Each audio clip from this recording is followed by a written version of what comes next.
Aztec Safety is #1 for online safety training. Aztec Safety is the proud sponsor of the Aztec Safety Challenge, the #1 event on the World Curling Tour.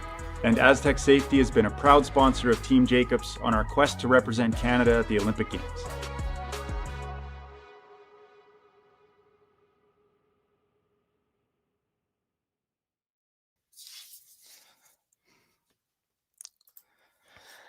Good morning and welcome to the Grand Slam of Curling Tier 2 Championship here in Martensville, Saskatchewan. Very excited to be able to cover this event on Curling Stadium Sports Network. I'm Jim Nix, and today's game should be very interesting. It's draw #1, first of all, so that's always interesting for the teams. They haven't had a lot of time to get feels for ice and all that kind of stuff yet. But #2, these are two teams that most of you would know, and we have some teams in the Martensville that might not be as familiar, but this is Christina Black, and we'll talk about Christina in a minute, and Corryn Brown. Both teams have had pretty successful 2025s, including a trip to the Olympic trials just about, 3 weeks ago, I guess, in Halifax, Nova Scotia. We'll talk a little more about that too as we go, but for now, let's sort of get this one started. We've got, looks like Corryn has Hammer. Corryn Brown out of Abbotsford, BC. With her is Erin Pincott, Sarah Colton, and Samantha Fisher. It's Carly Evers, lead stone for Christina Black now.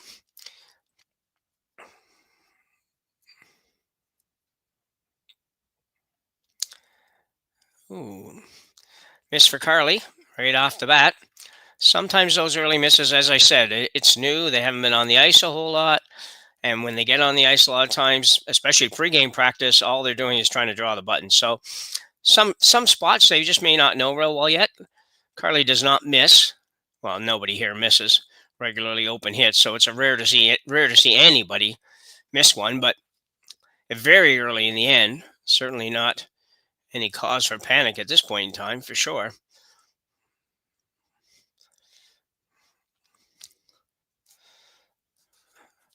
So this will be Samantha Fisher's second stone here in the first end. So 2 very good shots to start for Samantha. And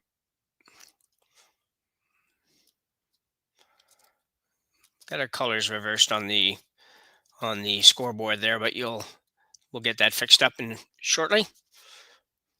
Marley Power now. This team is, again, as most of you would know, does carry 5 players. And they rotate regularly when they're all there, which is for most events, to be honest. But Jen for sure is a teacher, and to be here, perhaps, she might be here, but some of these Martensvilles, I should say, maybe not that so much this one, but for her to be here on a Tuesday or Wednesday is certainly a challenge. So, going to rub the guard on that one. So a bit of a rocky start for Team Black here. Let's roll into the rings.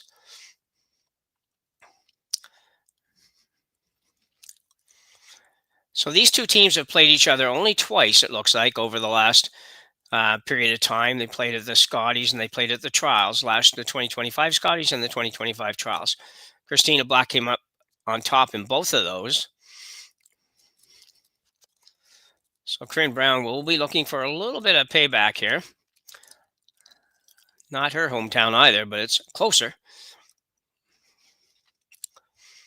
And solid hit there for Sarah Colton. Sarah originally out of, I want to say out of Whitehorse, and I'm not positive that's right. It's certainly up north.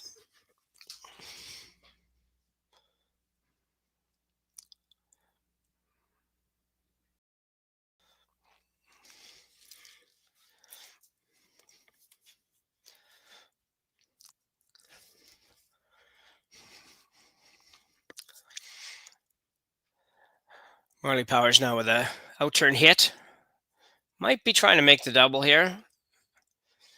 Either way, won't quite get it. We'll hang around, though.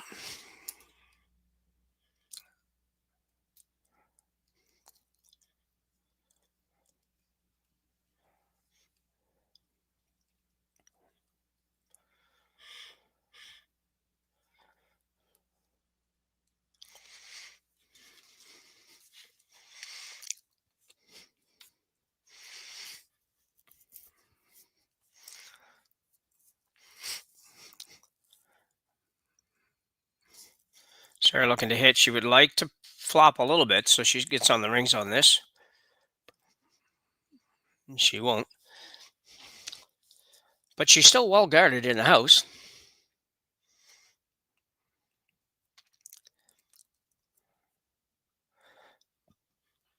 Bit of a surprise here in the first end. I thought maybe that Christina might, even though she doesn't have hammer, she might get rid of those guards or try to run back on the yellow. Jill Brothers now. I still every now and then want to say Mauser, Jill's maiden name from about years and years and years ago. Still what comes off my tongue half the time. I have to catch myself.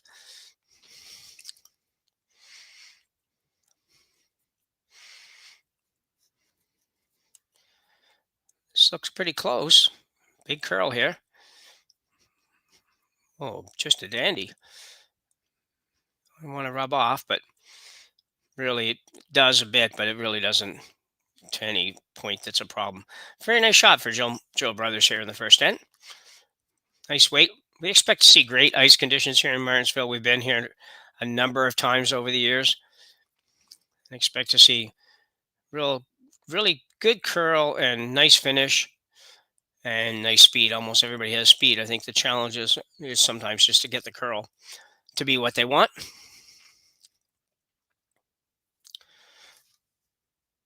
So Aaron Pincott.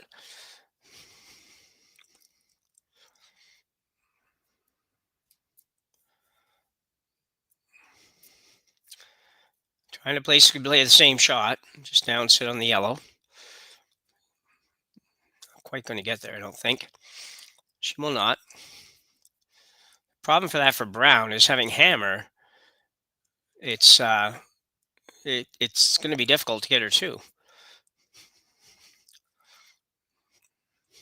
Which caused a bit of dilemma for Christina as well, because she recognizes the fact right now she has a pretty good opportunity to force. And you don't want to do something that kind of messes that up, to be honest. So she's going to, so far looks, well, we'll wait till she finishes and then see where she's going here. So first you're looking kind of all the same path, guard, then top four, and then back button, really. It's not a huge amount of ice, considering how much I expect to see the ice curl here, but it will finish super hard. So Jill Brothers with her final stone here in end one.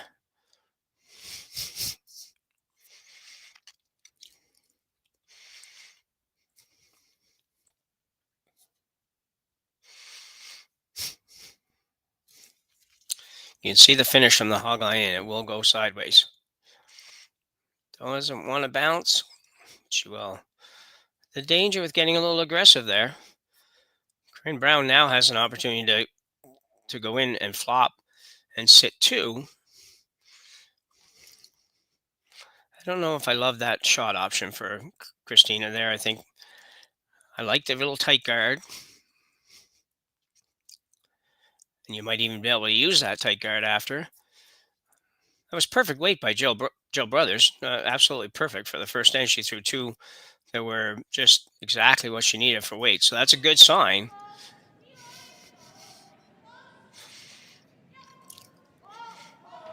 I'm not so sure this one's going to get all the way over, but as I keep saying, it will break pretty hard. And she's going to be light again, I think. Not much, and definitely a usable rock.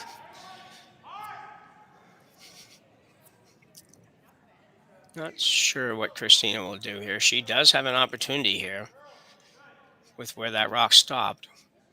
If she can skinny that red stone that's just above the R in Churchill there, she could double off both reds and leave herself sitting two, one buried, and she's going to give that a go. I believe, anyways, although it does look like zero ice. I would think that she might need a little bit of ice here.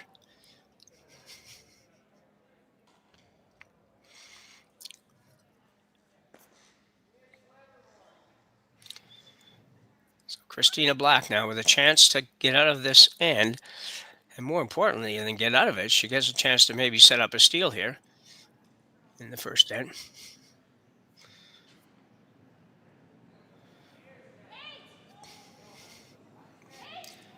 Powers and Everest on the brushes.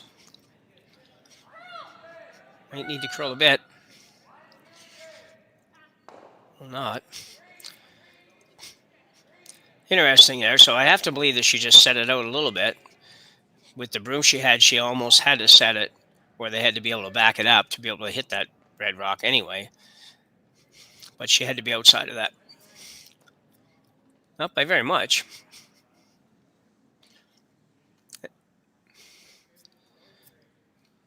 Still going to be a real challenge for Corryn Brown to score 2, which is the main goal as far as Christina Black goes in this end. Although we still have the intern that probably will work if you can figure out the weight and ice over there, since we haven't thrown anything on that side.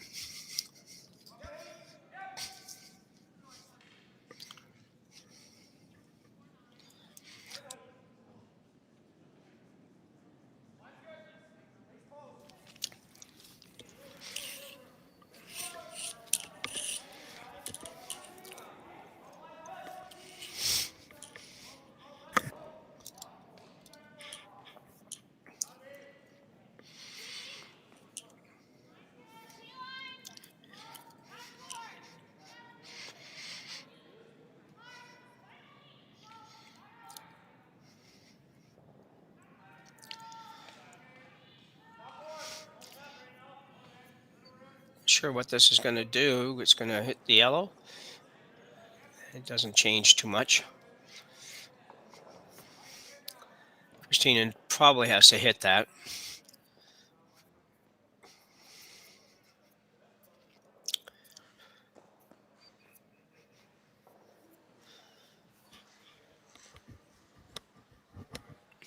She's a little concerned about the red run back, as she should be.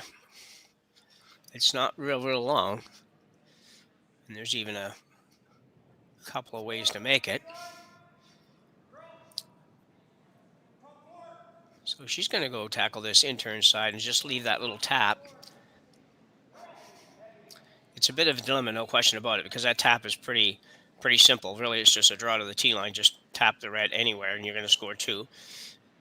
Having said that, if you guard that, or even if you hit that, Corryn Brown will have a run on the red for as many as 3 or 4 if you play the guard, but I don't think she'd ever play the guard. So Christina Black looking to kind of loop one around that long guard a little bit.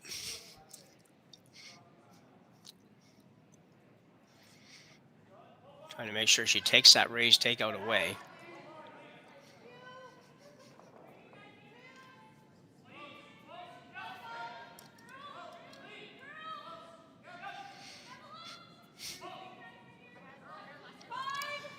Expecting this to be a little heavier out here, just given that we haven't been.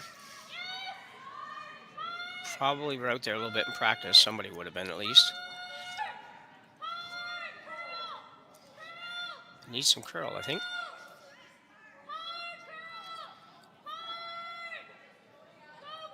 Still needs some curl. Oh, so Corryn Brown's going to play the little tap for 2. Didn't even hesitate. Which I guess I can probably see. If that was, I think she was going to play this no matter what. But if that raise hit had been for 4, I would think you'd want to at least have a quick look at it.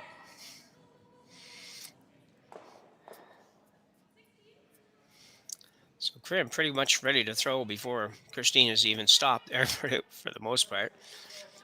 She will have a little tap for 2 here in end number 1. Grand Slam of Curling Tier 2 Championship.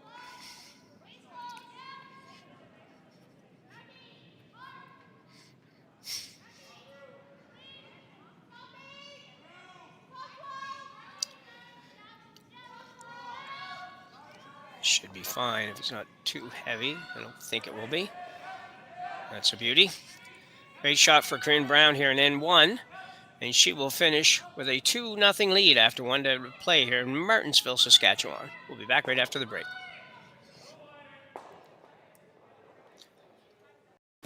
Brett, come on, man. I know Aztec's #1 for online safety training, but we really should be out here practicing. I know, guys. I'll be right there. Just let me finish this course on gas detection. Wait. Do you smell that?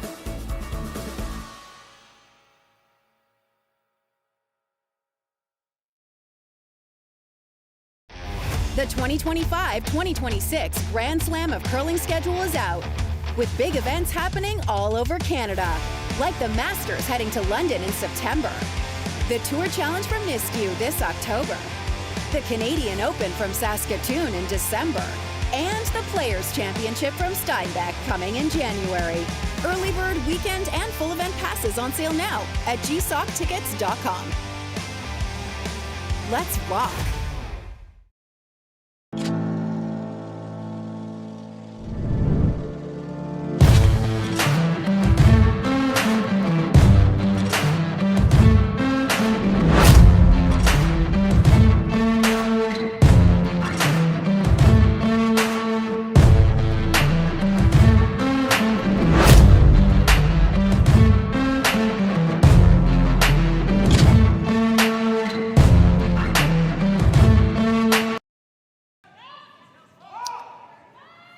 So one end in the books here in Martensville. Team Brown out of Kamloops, BC, which absolutely, if you have never been, absolutely beautiful place to go.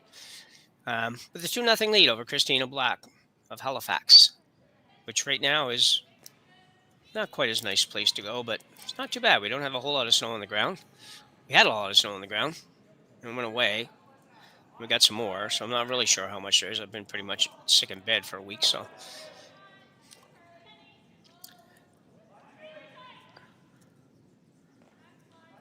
So I am Jim Nixon. I'm going to tell you a little tiny bit more about the Corryn Brown herself and her team as well. I mentioned she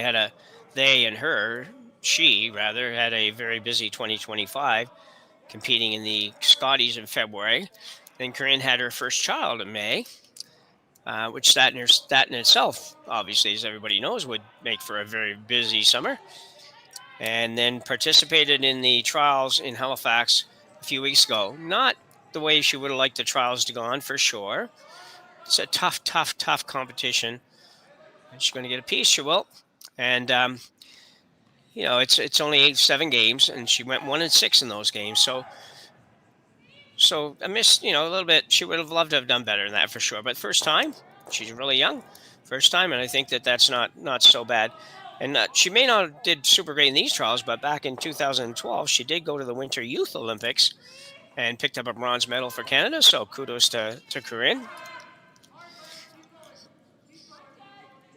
She has 4 Tournament of Hearts on her jacket somewhere. When back in the old days when they used to put all these hearts on the jackets. Some people, you see them, they have 4, 5, 6 hearts all sewed over top of each other, just with just the year showing and whatever, but they don't do that anymore. Nope. Christina throws up the corner guard. Now, Christina Black, on the other hand, set Halifax afire during the trials. It was just unbelievable atmosphere at the Scotiabank Center in Halifax, as she, being the local fan favorite, reached the final against the world's best team, Rachel Homan, best 2 out of 3. And she did lose 2 straight. First game, though, very close and very, let's say, winnable. I mean, you're going to have to do a little better, but very close game. Second game didn't go her way, and probably, really was it was an amazing experience for Christina. She said that herself. She was, I don't know how many times, talking about the fans and the support in Halifax, which you would expect for the hometown team, obviously, but she also is the type of person that everybody likes. And, she's not going to have any enemies. She's not going to have any naysayers. And the whole team pretty much like that. So a very well-loved team down this way. So she had a great run at the trials, going 4-3 in the round robin before being knocked off by Team Homan. She has also had a great little run here the last couple of years with his team. Got a bronze medal last year in Thunder Bay. Christina herself has 6 Tournament of Hearts badges on her jacket. And they finished 4th in the CTRS in 24-25. And for almost every other ladies team in Nova Scotia, probably every other ladies team in Nova Scotia, they are super excited that Christina pre-qualified for this year's Scotties, because that opens up a second spot for teams out of Nova Scotia. So they will compete for that in the first week of January. I don't know the dates. I think it's like the 6th to the 10th or something like that in Halifax at Halifax Curling Club, which has grown to have, and deservedly so, best ice in the province, with Adam McCarron making ice in Halifax. So, so a great year for her as well. And both these teams would hope to get back this year. Obviously, Christina's getting back, and Corryn might have. I'm not sure exactly what Corryn's status. I'm assuming that she has to win her way there. I don't know exactly who all is pre-qualified at this point, but I think it's only 3 teams. So, anyway, she will have a run in BC and obviously be probably the favorite to win in BC, although there are a couple of up-and-coming teams that will give her a very good challenge. Coming around the corner for Christina Black and Marley Power. Very nicely done. This team works harder than probably any other team in Nova Scotia as well. Not only are they the best, they probably are deserving of everything that they get, because they do work extremely hard at the game. They have Stuart and Carol McLean as coaches, both, particularly Stuart, very renowned curling career, and both excellent curlers and excellent strategists and technique analysts as well. So they are going to be, they expect to be a force at the Scotties. They actually have a goal of winning the Scotties, and I don't think it's completely unrealistic. Rachel Holman's not there, for starters. That makes it at least 25% easier for everybody, if not more. This one needs to curl and die a little bit. Don't want to bounce off. Looks perfect. Very nicely done.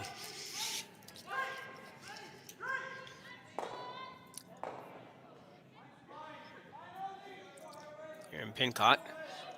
That was her first.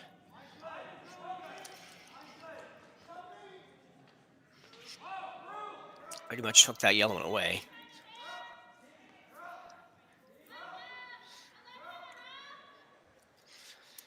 Team Black has played in at least one, maybe 2 of the Tier 1 slams. They won the Tier 2 a few years ago and got to play in a big slam, if you will, or a Tier 1 slam. As a result, they were supposed to play in Newfoundland at the slam there, but they couldn't go there because of play downs or something similar to that. So they opted to play in another one. I just don't know which one it was. Looking to be a regular on that slam circuit, ranked number 24 in the world. So they're not that far off.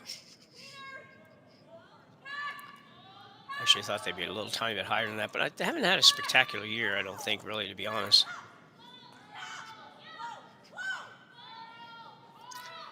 Until the trials, which are very different. This looks pretty darn good. Might be able to... No, that was going to be pretty tough to do any better than that, to be honest. Let's see the finish, though.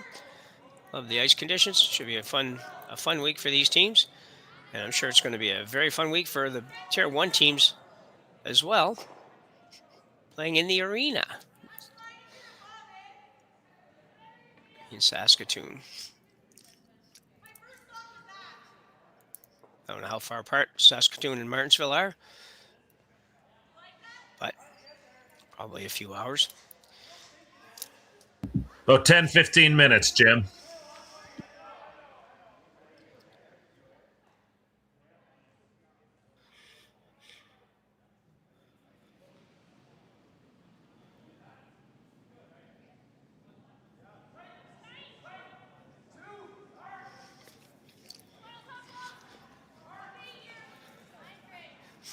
Pincott's now second stone here.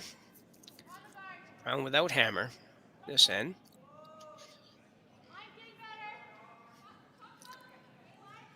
Ooh, it's got to come off of that, and it will, just barely, but I would have thought she might just hit that, but it's a good shot.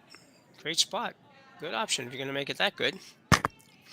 I don't think that, judging by how little she came by the guard, I can't imagine that Christina has a draw option now, so she's looking at maybe running the yellow corner guard in. I don't think that works, but so I guess I will correct myself. Martensville and Saskatoon are like, says about 8 kilometers apart, so they're very close. You can flip-flop back and forth if you're going to watch them.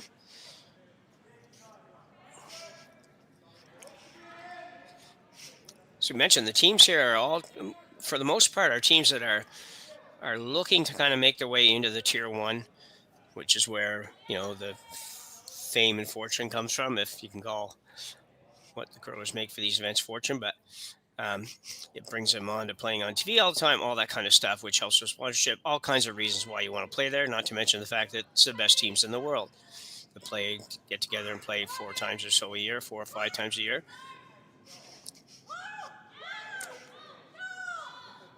This is going to, well, let's see where that yellow is. Spins in to be number 2. Christina Black in some trouble here early. I don't know exactly what she was hoping to get out of that shot, but I'm not positive that she could have got much more than she got.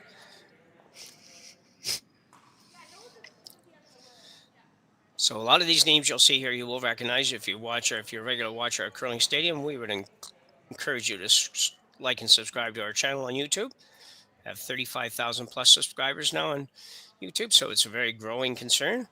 And we'd love to be able to continue to bring you many events, if not more events than we do even, over the next number of years. But it takes numbers and dollars to do all that. And anything you can help us with as far as liking and subscribing, we'd appreciate that if you're not already doing so.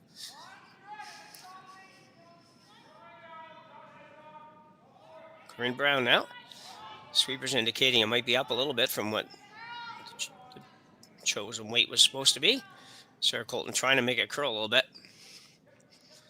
She's going to get a piece, not going to hang around a little bit, which is going to open it up a little bit for Christina all of a sudden, who now can make a double and actually sit 2. I think she can take that one over top of her own.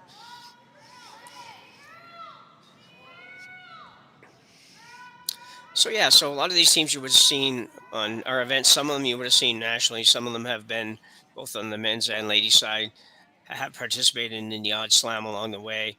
Most of them are provincial champions or on the cusp of being that. So most of them you're probably going to be familiar with if you're an avid curling fan. If not, you may not recognize a whole lot of them, but you're going to see a pretty good variety of teams here, and you know, a lot of young teams. I haven't even looked at the whole field myself, to be honest, yet, but some international teams like Madeline Dupont is here, and some teams that are also still working their way to trying to get to either this year's Olympics or stay in the hunt to play in these events, etc. So, yeah, it's going to be some great curling. I expect to see some great curling on great ice, and it's going to be a lot of fun to watch. We're here right through the semifinals. Finals move over to Sportsnet, I believe. This looks pretty good. Nope, didn't quite get over enough. Had to get probably another inch past that to make that shot. So Corryn Brown now will be able to put more pressure on Christina Black.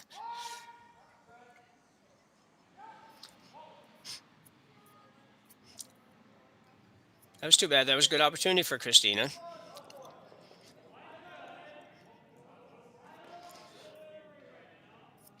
Being an East Coast team, friends and family and supporters didn't have to get up quite as early as Corryn's family would, and friends, if they wanted to watch this game. They would be probably an hour or two the other way, so they'd have to be up at 6 or 7 o'clock to watch this. In Halifax, started at 10. Much more humanly favorable time.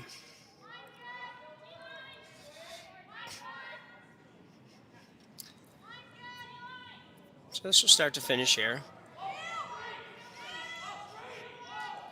Weight's close.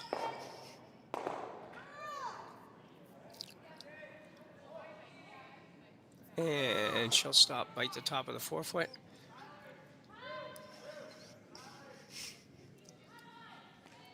So Christina Black, going to ignore all that, play the out turn draw, to the button, really.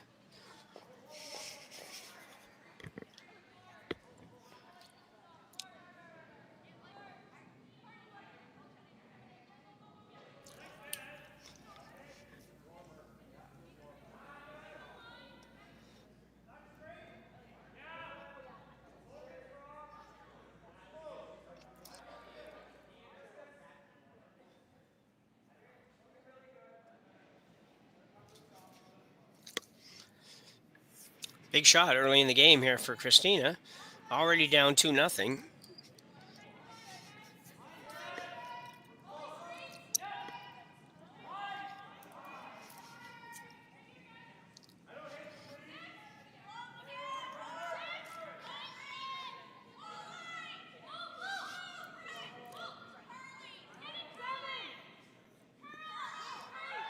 Get a little curl here. Looks like she's going to be fine. It was a tough one. Great shot. Tough one because the sweepers knew they had to go, but it also had to clear that rock. So good final snow for Christina Black, and she'll pick up 1, and she'll be trailing 2-1 when we return from the break. Welcome to the RockShop.net, the official store for the Grand Slam of curling. Whether you're looking for the best hats, stylish clothing, fun toys, or unique accessories, the Rock Shop has it all. Shop online anytime at therockshop.net for exclusive Grand Slam of curling gear, or come see us in person at your next event. Therockshop.net, where fans find their favorite curling gear.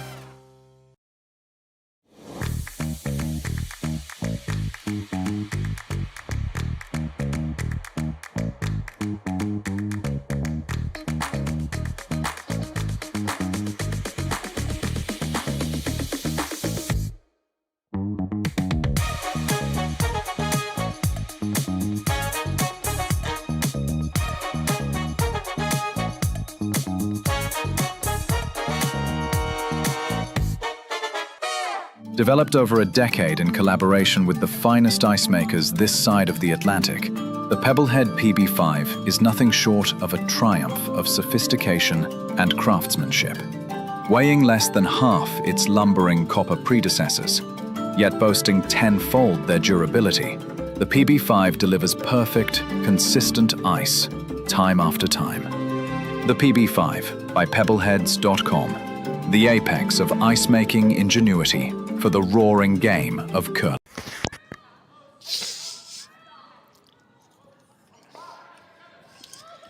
So back for end number 3 here in Martensville. You are watching on Curling Stadium. I'm Jim Nix, and we're very pleased to be here this weekend. Or this weekend. I guess it's not the weekend, is it? These Martensville start. You keep thinking Martensville's are on the weekend. Not anymore. It's Tuesday morning, for goodness sakes.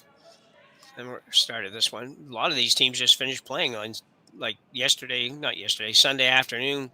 Some of them fairly late. And came right here. The last game we have this evening actually is 2 more Olympic trials teams, with Caitlin Laws taking on Skurlik. So that'll be a great one. Kui plays Ramshill right before that. Kui playing much better than I've seen him play in recent memory. I feel that way anyways, although we don't see him as much anymore. And we have 2 games for you at noon too. 1 men's, 1 women's game. So got some curling to watch all day.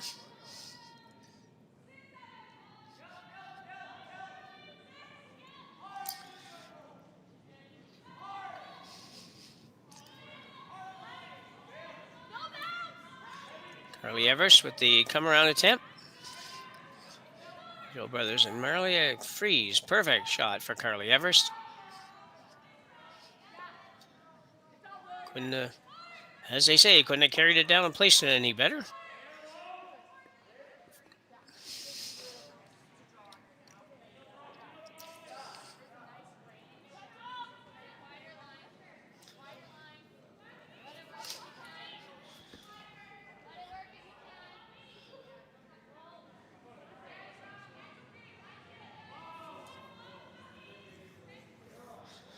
Girls working hard on this one.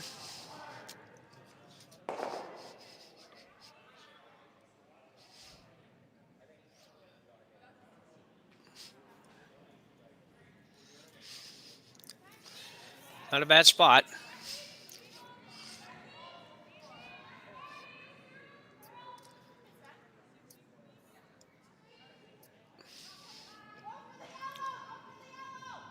Riley Powers now.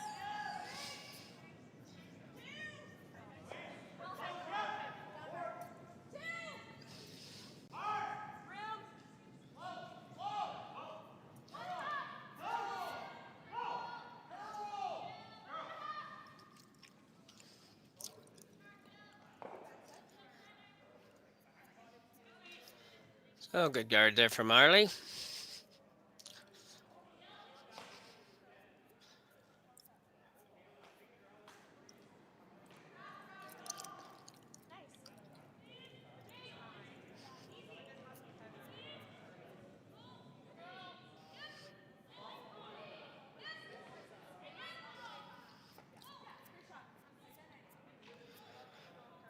And trying to decide what she'd like to do here.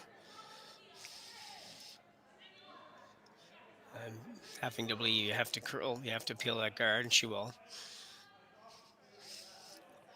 I don't think there's any harm for her, and well, I guess maybe there could be a little bit. If you wanted to run it back, try to make both yellows, you might go yellow, yellow, red, but that should put it back on the other rocks. So Sarah Colton now. I mentioned Sarah from Whitehorse, and I did confirm that. She is from Whitehorse originally.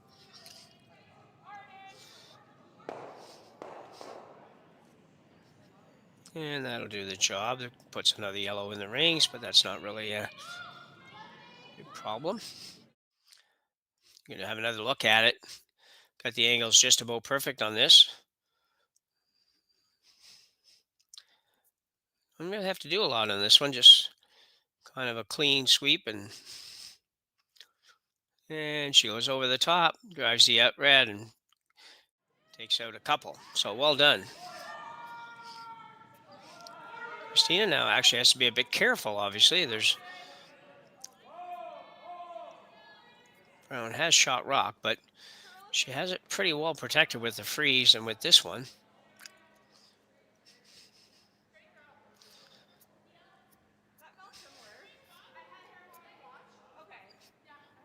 Similar to the first end in a way, in the sense that it looked like it was going to be a real challenge for Corryn Brown to get to, and then really probably just maybe not the right choice on a couple of shots that just didn't work out the way that Christina wanted them to work out at the end, giving Corryn and actually having basically an open draw for two. Kind of have it here. She has a very, very difficult time for Corryn Brown to score two the way this is set up right now, although we have more than half the end to go here yet. So an out turn come around. She will just want to free this up a little bit more than anything else. So she can just chip the yellow rather. Get close to the nose would be perfect, but anything at all that moves that red back a little bit would be probably good. This should be really good, actually. That's perfect. Absolutely perfect. As again, it's not all that matters, isn't about who's shot here. It's about what the potential is after that.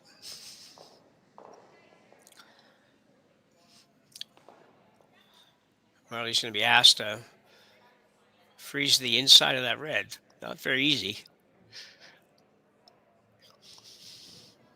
That's Jill now, sorry. Jill Brothers showing her first. Jill had similar shots. Well, I don't know if they're similar. They're perfect draws in the first end. Absolutely two perfect weight shots. So it's really the same area, so it should be not too hard for Jill to figure this one out. Girls are going pretty hard on it.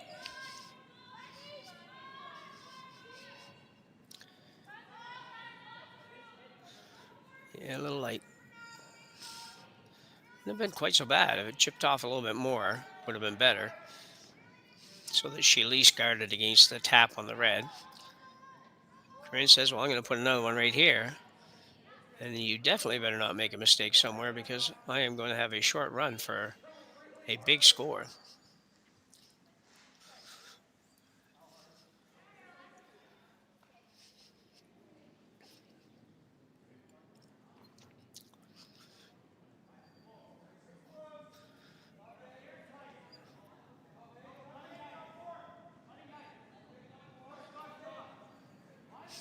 Aaron Pincott.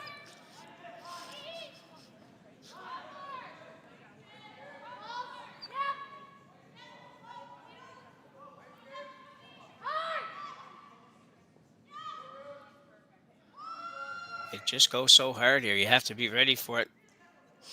It's going to touch the guard for sure. Oh, well, I take that back. Maybe she didn't, but she didn't end up where she wanted to be. Doesn't hurt her, but also doesn't do her any favors. She'd put that on the exact same spot, just move the rock over one rock. So she was sitting on the outside half of the red instead of the inside half of the red. Would have been ideal for Corryn Brown. Joe Big has to throw guard up.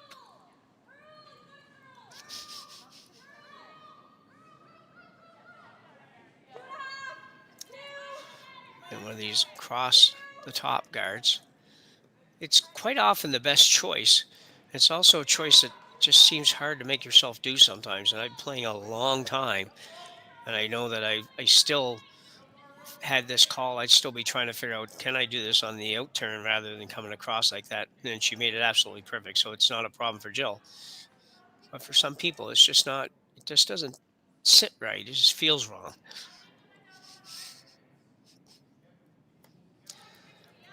So Corryn's going to blast this open. It's going to be interesting because the result of this, if she gets this and rolls away, there will be a double on the reds for Christina Black.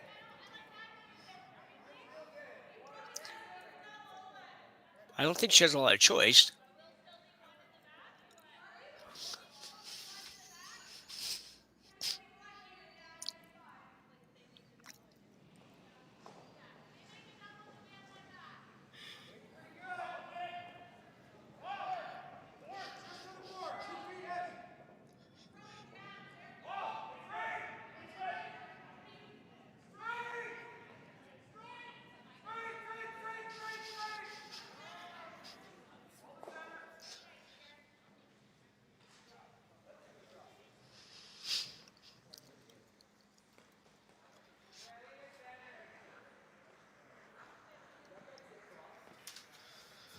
We're going to go down and have a talk about it.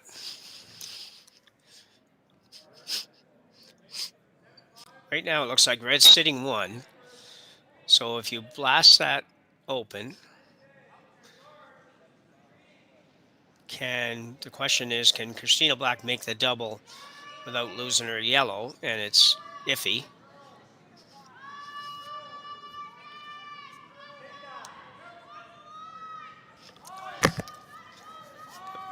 But at the same time, Corryn's looking at this right now and saying, well, if I don't do this, I'm not scoring two in any of my wildest dreams. So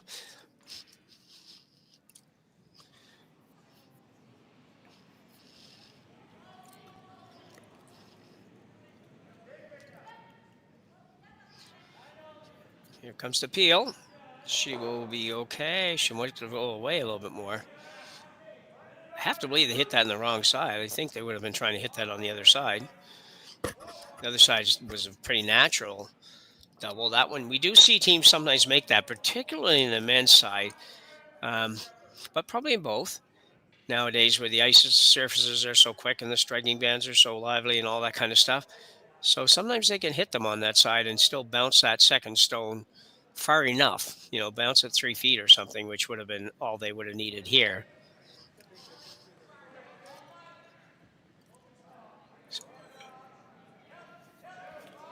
So Christina now throwing a guard up.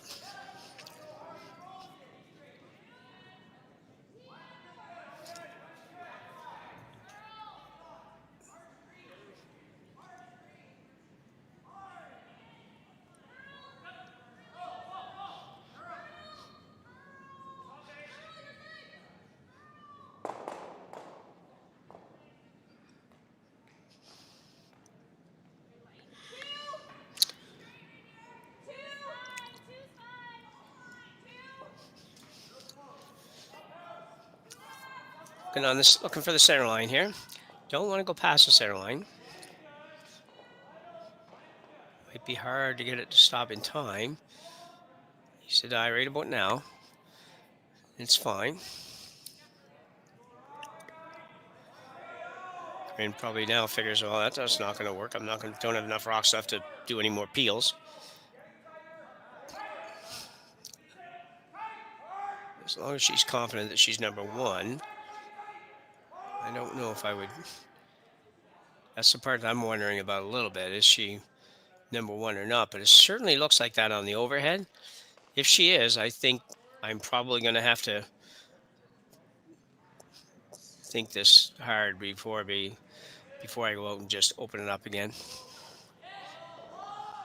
Mind you, there's no great second shot. She could come around. She could sit on the corner of the yellow.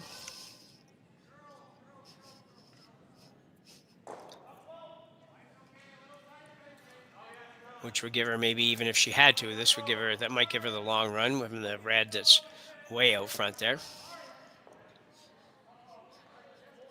So she's going to look at coming off of this one, and sure, it looks like it's red here. Very aggressive shot, but it's also a shot that you could find yourself sitting number two here in a minute instead of number one. So you're up 2-1. You don't want to take one. But if somebody said, well, you can take one or give up one, I'm pretty sure you're going to take the one. So got to be a little careful. These are very difficult shots to try to make with some risk.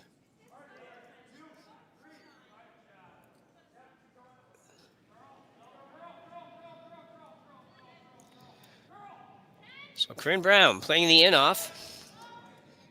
Trying to hit this rock in the 12-foot. Roll to the button.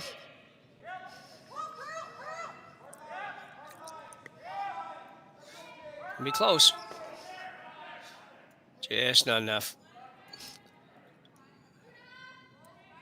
Not maybe super lively, the bands on these rocks. It just seemed like that was, it was fine, but it just seemed like it might get a little more than that out of it. I don't know if she was ever getting in there to do what she wanted to do. I'm actually not quite sure the shot that she might have been thinking about was even there. I think there was a better chance she was going to sit number two after that than she was sitting two.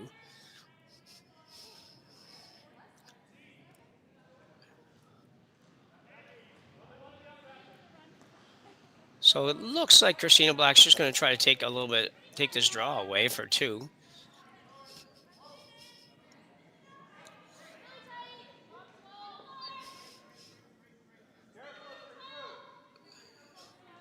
It's very cool.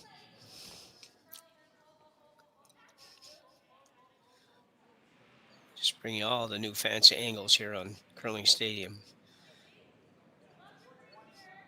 So you can do, I think, when you have the boss working the cameras. So Christina Black looking to take away any chance for two for Corryn Brown, and the way they played these last few shots, it kind of made me think that that Brown was not sitting shot based on what she was playing, but from the overhead we saw, and it certainly was looked pretty obvious to us that she was definitely sitting one. This is a scary shot. That rock didn't do very much at all for anything. So Corryn Brown is going to play the yellow on the center line straight back onto the reds, which may, if she throws it good and hits it right in the right spot, it may move that yellow possibly right even out of the house. I'm not sure. But if she can bump up enough weight, she can probably move that yellow right out for many points. But it's a very difficult shot. So a very long range takeout.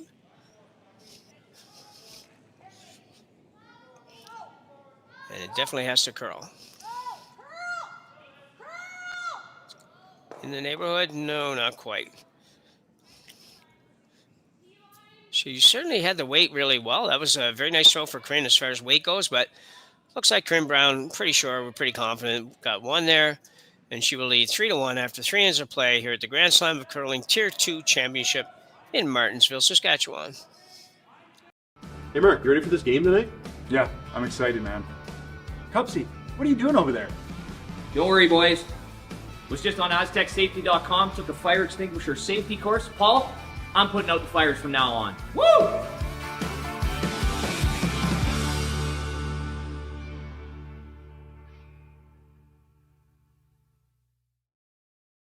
Welcome to the RockShop.net, the official store for the Grand Slam of Curling. Whether you're looking for the best hats, stylish clothing, fun toys, or unique accessories, the Rock Shop has it all. Shop online anytime at therockshop.net for exclusive Grand Slam of Curling gear, or come see us in person at your next event. Therockshop.net, where fans find their favorite curling gear. Who knew after 20 years in real estate I'd have to make silly videos for Instagram and come out behind a tree? Stu, we need to do this stuff. Why can't I just door knock into open houses like I did in the old days? That doesn't work anymore. Okay, so it's because I'm sitting here behind a tree. Come use us for real estate.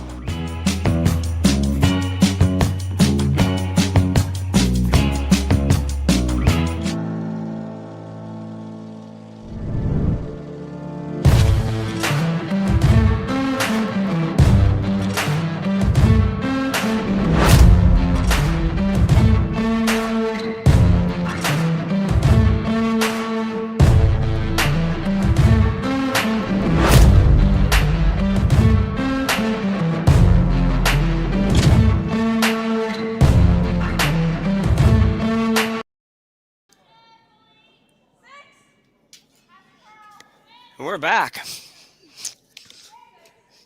So it is 3-1. So despite my not completely understanding a few of those shots at the end, Corryn Brown did get her one. And she can't be unhappy with that because it got a little messy. And Christina Black pretty much played that whole end after the freeze by Brothers, I think. Wherever that freeze came. Right from then on, it was from Carly Everest. From then on, it was almost like a play to 4-1. I just real quick watching the commercials there and seeing Stu Stanky from Stu Sells. Can't be any better supporter of curling in Canada in the last 5 years than Stu. It's I don't know how many events he sponsors. It has to be at least 5 on the men's and ladies side, and some junior events as well. He also is involved in some sponsorship of some teams. He did this Stu Sell. We did the two Stu Sell spiel in Toronto. It really is incredible. So, shout out to Stu Stanky for all he does for curling in Canada, as well as all of our sponsors. But I just thought, since I hadn't seen that commercial, I'd throw out a little extra kudos. So Team Black, 4th end. Big end to score here. Big end to score 2, especially. You'd rather not score 1, but assuming that you will end up scoring something, because it's not an end that typically anybody's looking to blink.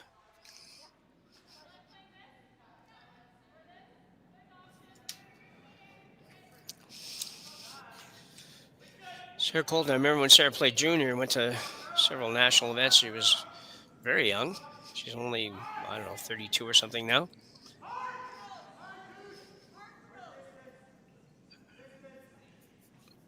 Kind of put a lot of the junior curling and Whitehorse in that area kind of on the map, just because of how good she was at how young she was.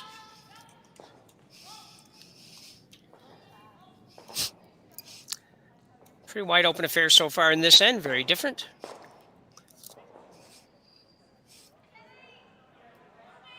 Won't take much to change that, though.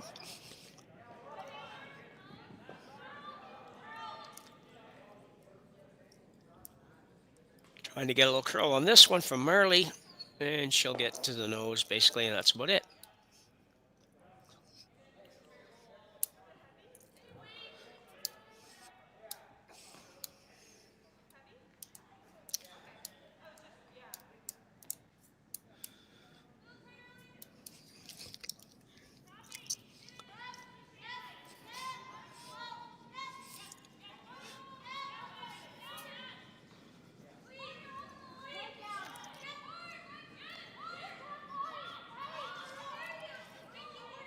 Might be trying to roll this underneath. I'm not sure. Well, I'm not trying very hard. Let's put it that way. Just leave it right there. Happy with that.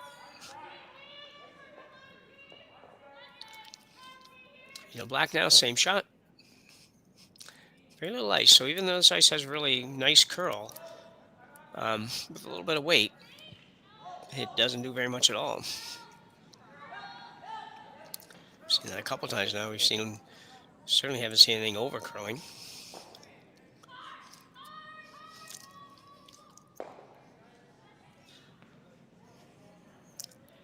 And it's just not crazy active after contact, so which is fine. Just you adjust where you're going to hit rocks and how hard you're going to throw them.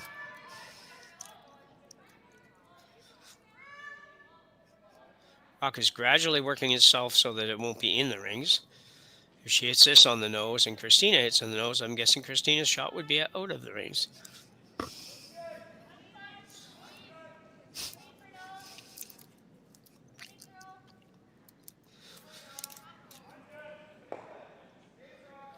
There you go.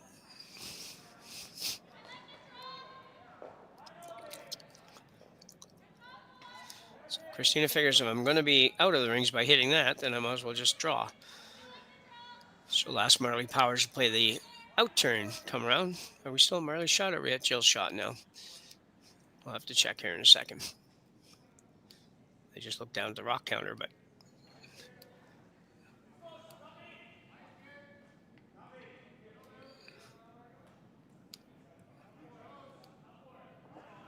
yeah, Joe Mauser, or Jill Brothers. I knew I'd do that sometime today. I even called it.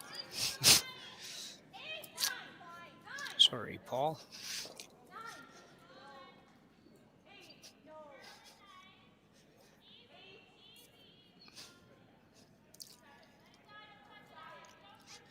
It's going to be a nice shot. Jill's had very nice draw weight for the most part. She came up short in that last stand on one rock, but she's put 3 of them at least right there.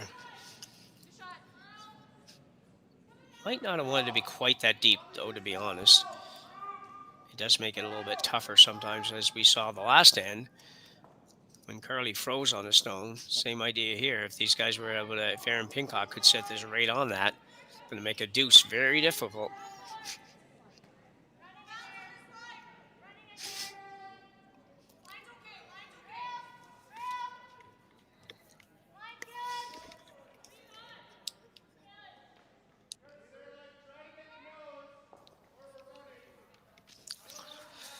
Bounce off. That always hurts.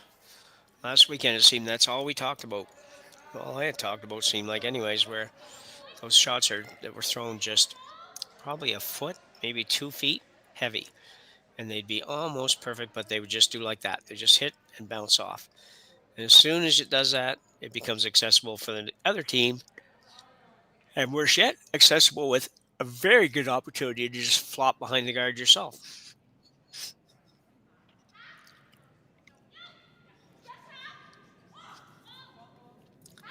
So Joe looking for the little hit and inside roll.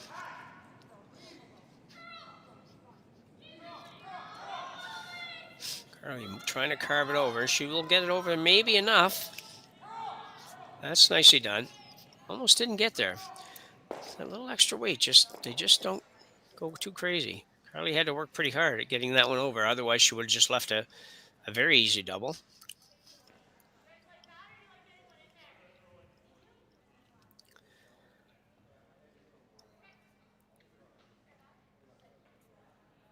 So Kieran Brown doesn't want to fool around too much here. Gonna play a little run on the red. Probably will just get the high one, maybe. Whatever, she'll get 1. I don't think she's going to get 2. But if she can get 1 and lock it right on there, that wouldn't be bad. She hits this on the high one, sticks it right there. So she's be, I don't know, right directly above the yellow stone. Half on the 4-foot, maybe. That would be a pretty good spot.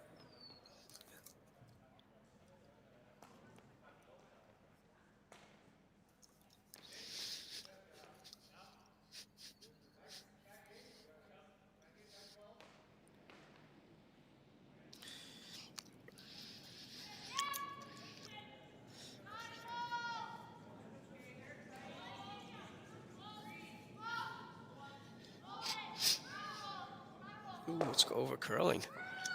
No contact at all. That's a big miss. I don't know how that rocket had to get tight on the release because nothing's curled. Disastrous shot for Corryn Brown, to be honest. And it rolled to a place you can't even use it now.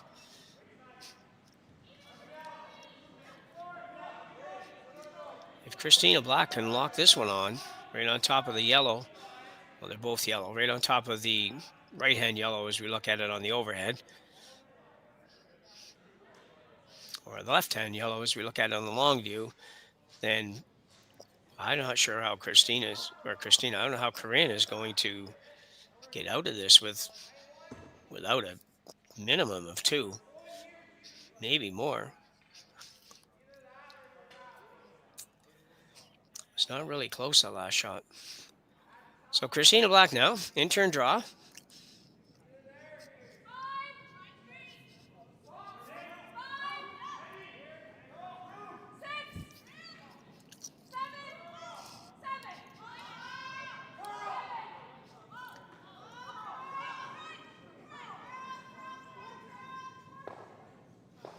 This one also has to curl a lot.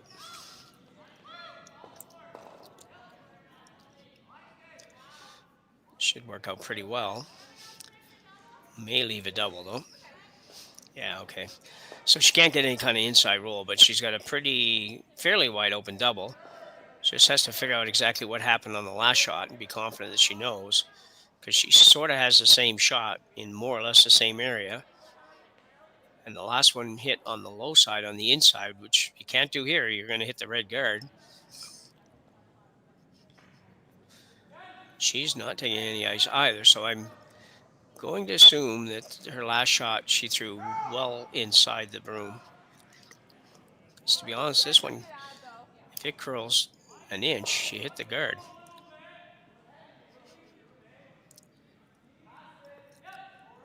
So massive shot for Corryn Brown here. She needs to make this. If she makes this, she forces Christina to take 2. But right now, that would feel like a pretty big success.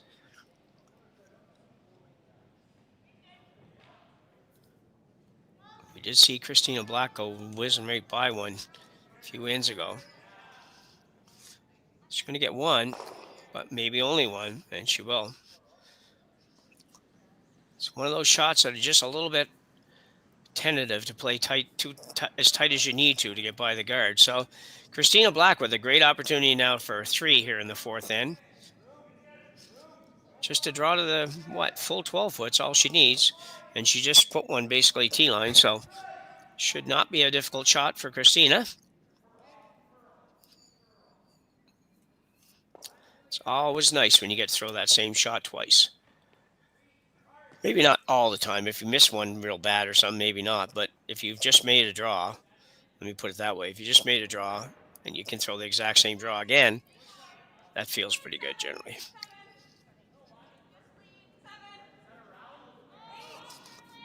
Just a real light clean for Carly Everest.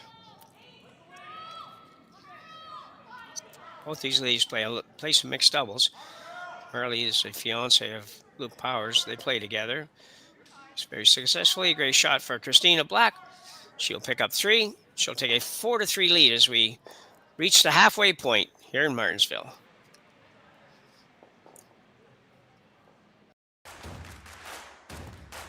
Imagine being able to stream every curling game from every sheet from any event, be it your Wednesday league game, bonspiel, or corporate event. Curling Stadium offers an all-inclusive streaming solution featuring high-quality cameras, ease of use, great reliability, and minimal installation. Offering your sponsors customizable ad space on your streamed curling games and being able to sell video packages to your corporate events for increased revenue. With Curling Stadium, you can stream to any device, be it your mobile phone, tablet, or computer. Push the feed to your desired platform, be it Facebook, YouTube, or any other social media. Curling Stadium is simply the way forward. Where it's commonplace in other sports to televise every game, we want to do the same. Curling is a global sport, and it's time it gets the coverage it needs. Make your curling club the next Curling Stadium. Hey Ben, what's the Aztec Safety online e-learning website again? Yeah, that would be aztecsafety.com. Fire extinguisher and firefighting, we'll send that one to Paul. Ah, now here's a course I should probably take. Conflict resolution. Power line safety. Yeah, I thought it might help me with my line calls. Did you know this Aztec website has over 100 safety courses? Jeez. Aztec Safety online course. Ground disturbance. Could have used that a few seconds ago.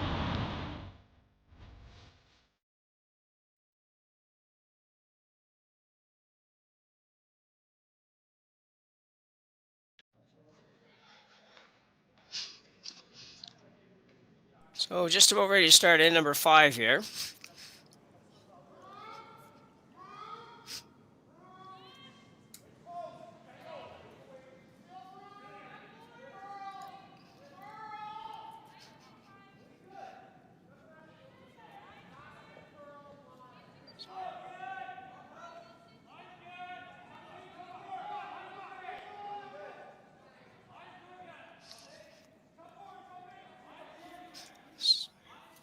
So teams are looking for a little bit more of a break here. We haven't had that for the last event or so.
So for the first time today, Team Brown is actually trailing after dropping that 3-ender.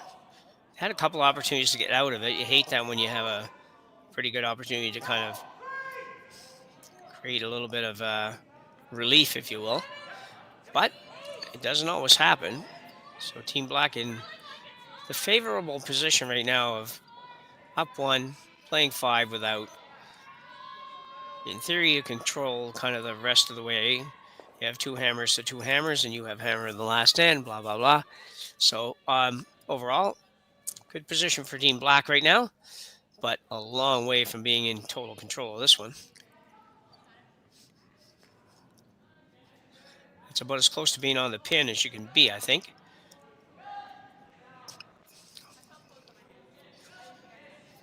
Causing great sinus problems for the Lobo.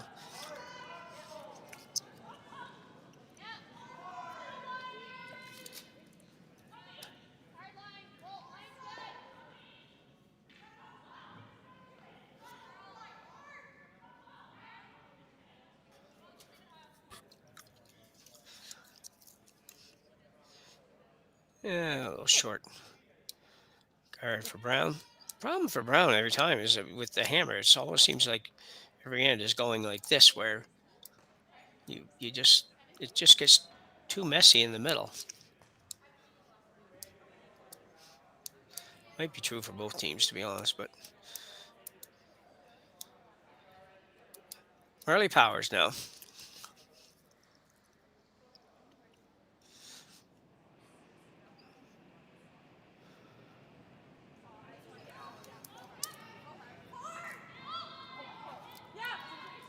And this team from Halifax do curl out of the Halifax Curling Club. Trying to keep this straight, or straighter at least. Try to sneak it by. I don't know that it will. Just feathers that. Sometimes you get a little spin in at the end here, and they will just at the last second to at least put that rock somewhere where they can't make the inside roll.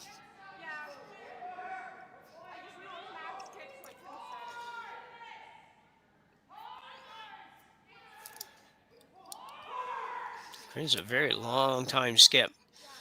So situations like this shouldn't cause too much conversation, I don't think.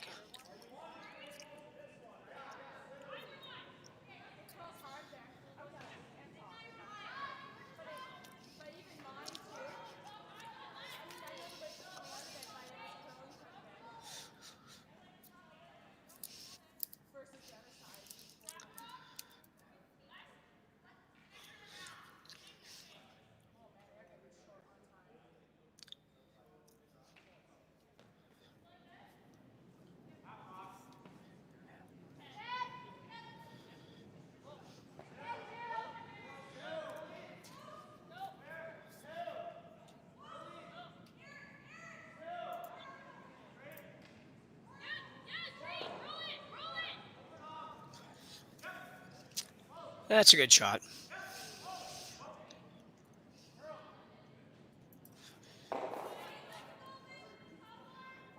Luck with a chance to get that shot rock, but to be honest, Corryn Brown kind of had to give that up to try to develop an end here, because the way it was going, that wasn't going to happen. So Black does have a chance here to get rid of the shot rock with a straight back short run, 2 feet, 2.5 feet.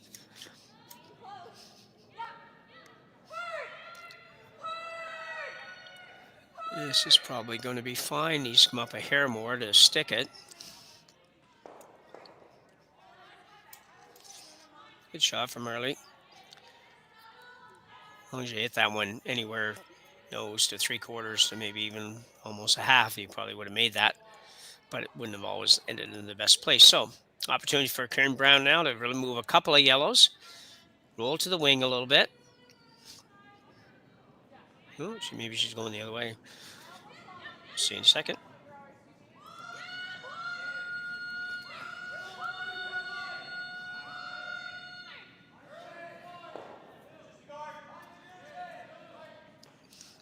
Right to the nose. Was really looking for a double there. It was set up pretty good for the double. We'll give you a bit of a rundown on the scores here in a minute, just in case you're not checking that out. The other scores.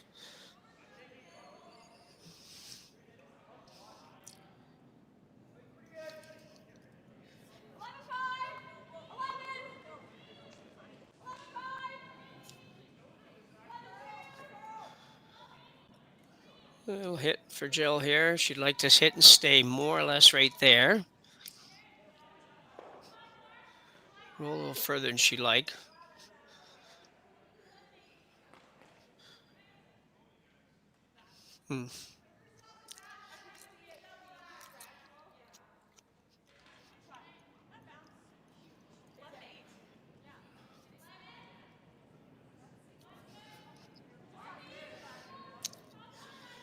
And after the shot rock.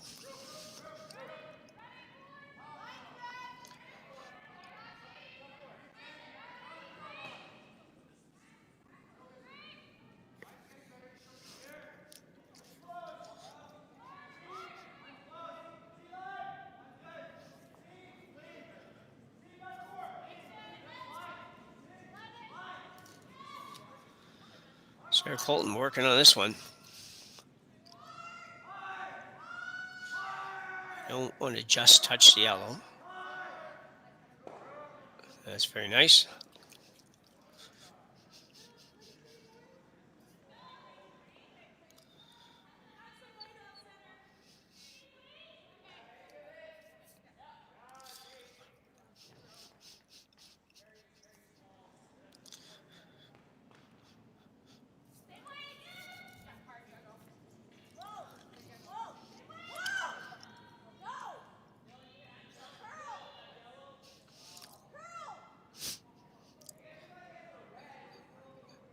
Like to hang around on this.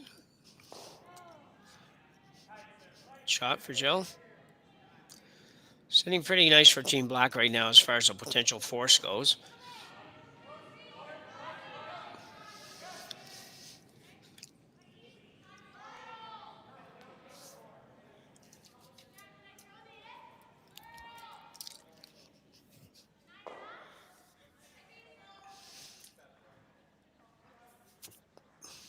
Early.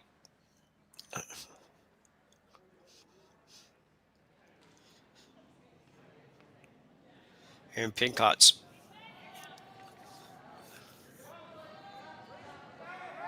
Attempt here. Not quite sure where she's trying to get to.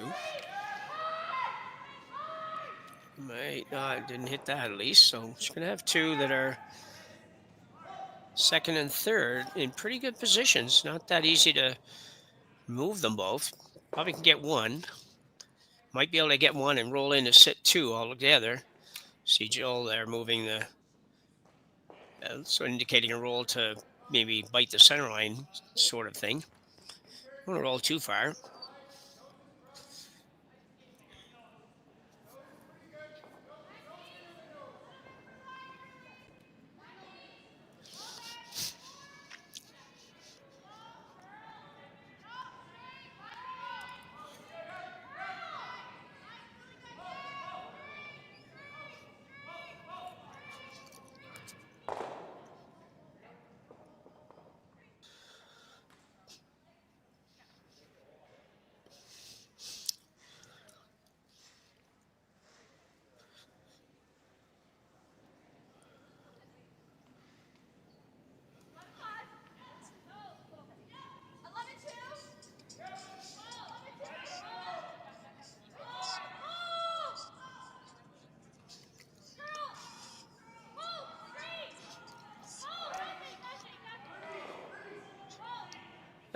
Well done.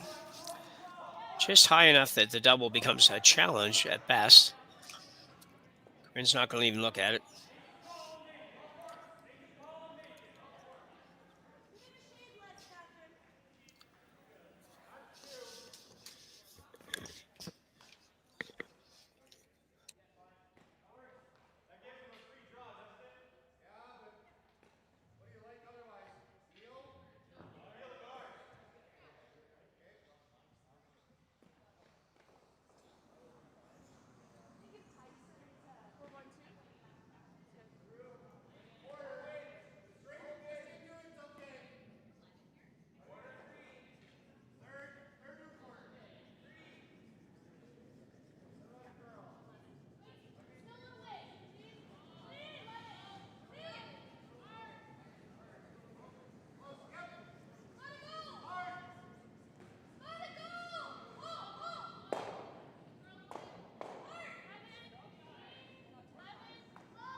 Brett, come on, man. I know Aztec's #1 for online safety training, but we really should be out here practicing.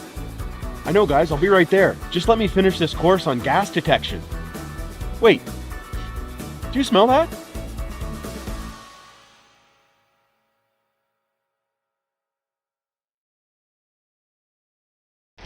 The 2025-2026 Grand Slam of Curling schedule is out, with big events happening all over Canada, like the Masters heading to London in September, the Tour Challenge from Nisku this October, the Canadian Open from Saskatchewan in December, and the Players' Championship from Steinbeck coming in January. Early bird weekend and full event passes on sale now at gsoctickets.com. Let's rock!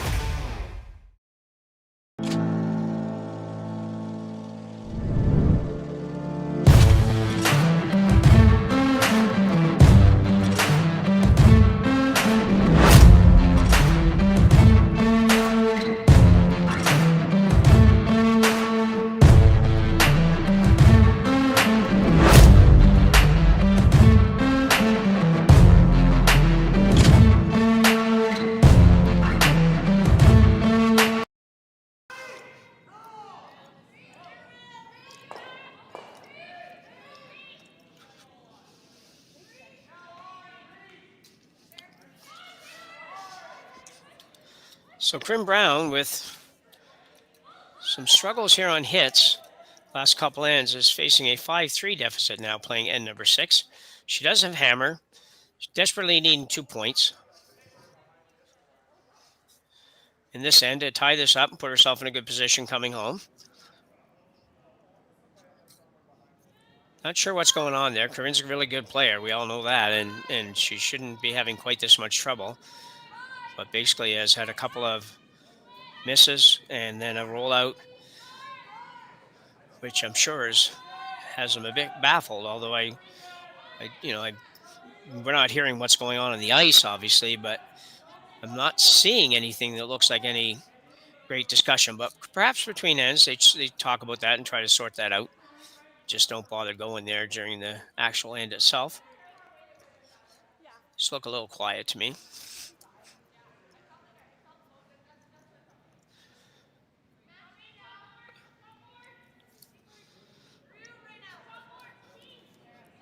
Leads Samantha Fisher. Put up a corner guard, now looking to come around it.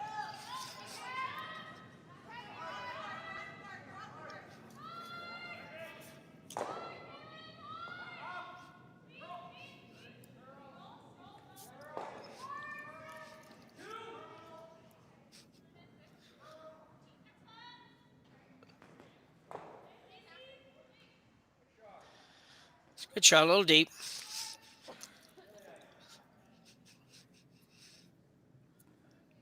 Almost sliding behind the T line, goal line. T line is obvious. The other team's going to end up following you down, which pretty much takes your shot out of play for the end, or pretty close. Assuming it gets over there.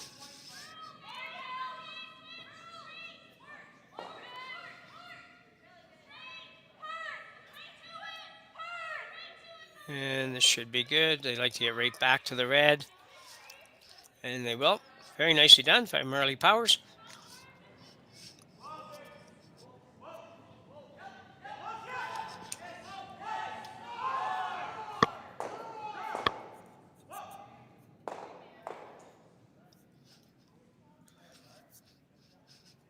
Sarah Colton now with that same shot.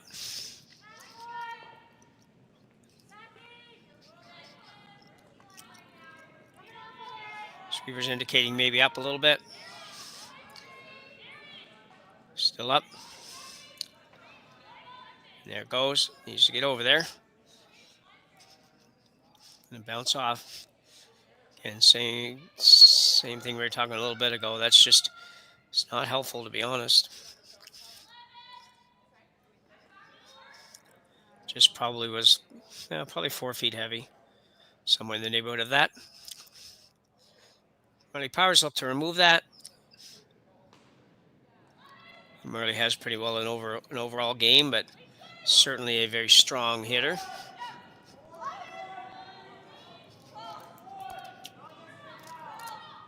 See where Christina wants this rock to stop. Doesn't matter. It's going to hit it right on the nose, I think, whether that's where she wanted it or not.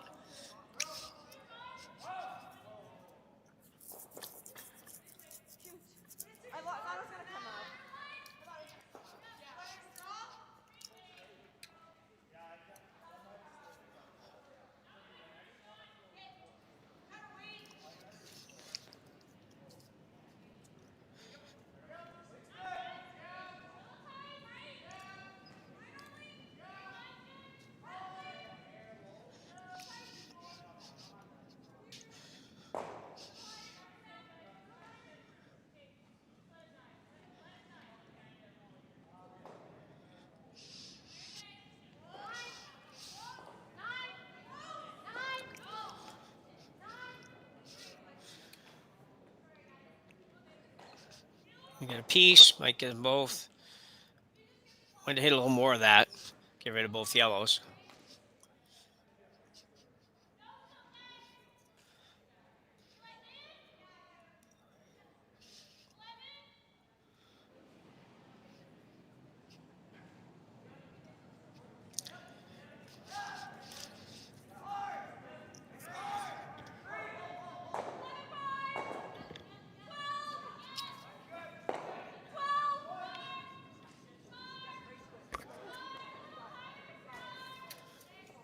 Going to remove the red.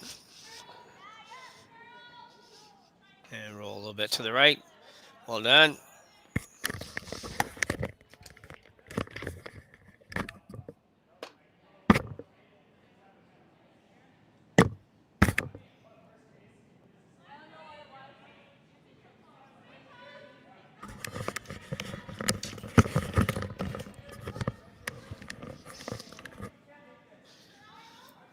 And Pincott, they'd really like to put one in here behind that corner guard, not have it slide so far back.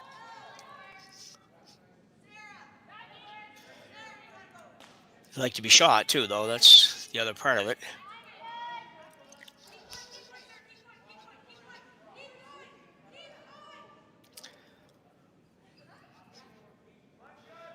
Well, they're going to have to settle with a freeze here because they're not getting over there at all. Well, she is shot rock. Very movable for Jill Brothers. See if they go at this with just regular takeout.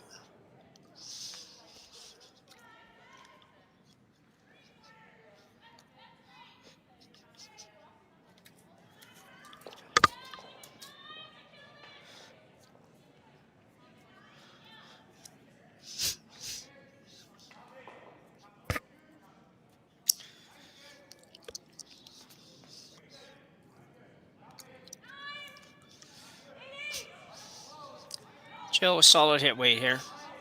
Jill also, just like Marley, really very, very strong hitter. She's not going to get enough of that to, yeah, I guess she did. Spin it out. She will.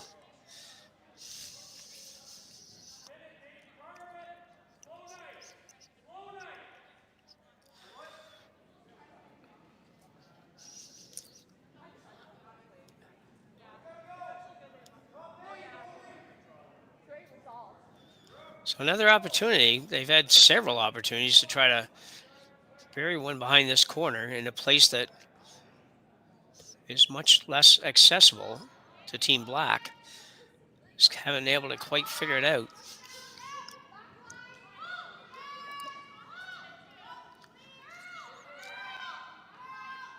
After discussion, you see that Erin didn't even bother going all the way down. Corryn sort of read her mind.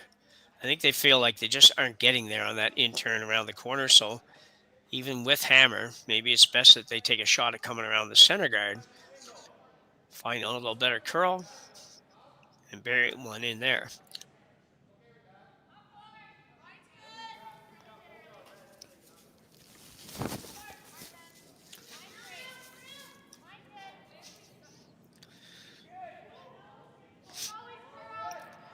This one should start to move good now.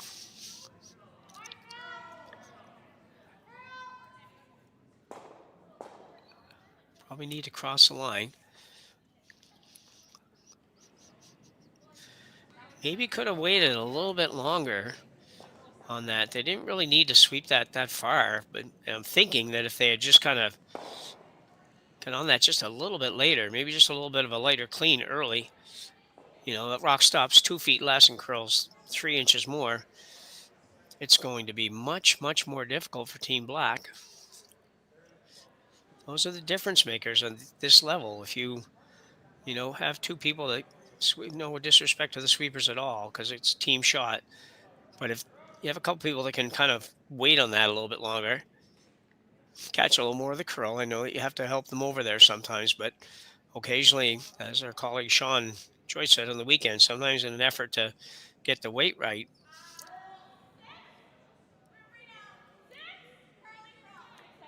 we tend, or an effort to carve it rather, that ends up messing up the weight a little bit. So anyways, it's a challenge, and it's not an easy thing to do, but I think they need to wait on that one a little bit. This is never going to get there. So they got away with it. And now in a good position to get two. Definitely a good position to get two. And with a little luck, might even have a shot at 3.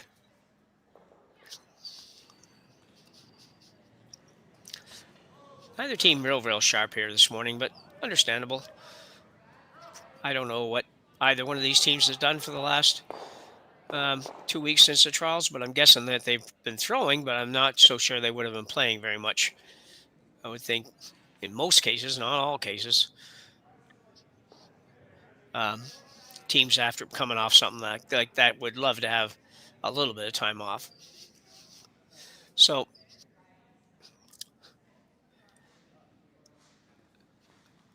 Corryn Brown now, chance to draw to sit 2, and probably come pretty close to solidifying that deuce with this shot if you can make it well.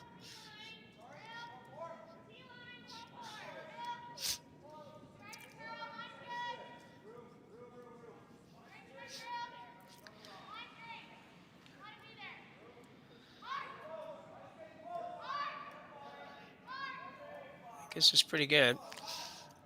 Sarah Colton going hard. Nicely done.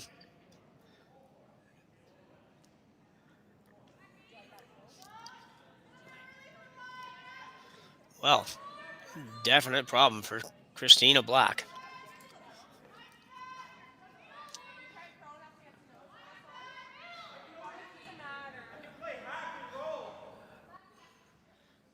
Looking to slash this one in. You're only going to get rid of 1. Carly's saying, what about we just come around, tap the red back so that we're number 2.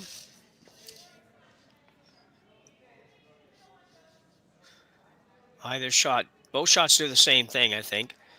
It's possible the slash gets rid of both reds, although very unlikely. I don't think you can throw it hard enough. You need a steeper angle to get rid of both reds. You can see them there. They're just both right on the button. So it looks like they've agreed to what Carly was thinking, and that's just come down, tap that back. It's almost the same way she just threw, to be honest.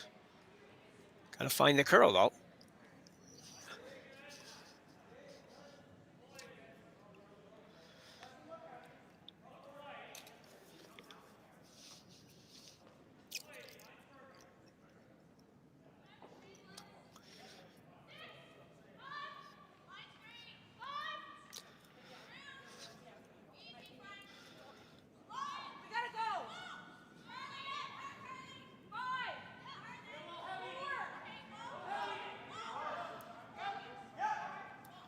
Probably not even actually, as I see the way she's throwing here, not even trying to bump that. She's actually just trying to make sure that it becomes very difficult for Corryn Brown to score 3. So she's done that on the out-turn side. So now the question is, can Corryn find enough curl here? She has to get, probably inside the 4-foot circle by a couple of inches to score 3. That's not going to be easy. keep talking about the curl here, and we do see lots of curl, but she hasn't got a lot of room to work with. Probably has about a couple of feet maybe in length as far as weight goes. On its way, Sarah Colton indicating might be hot. I say indicating that just because she just put her hand down, meaning it's probably a little late side.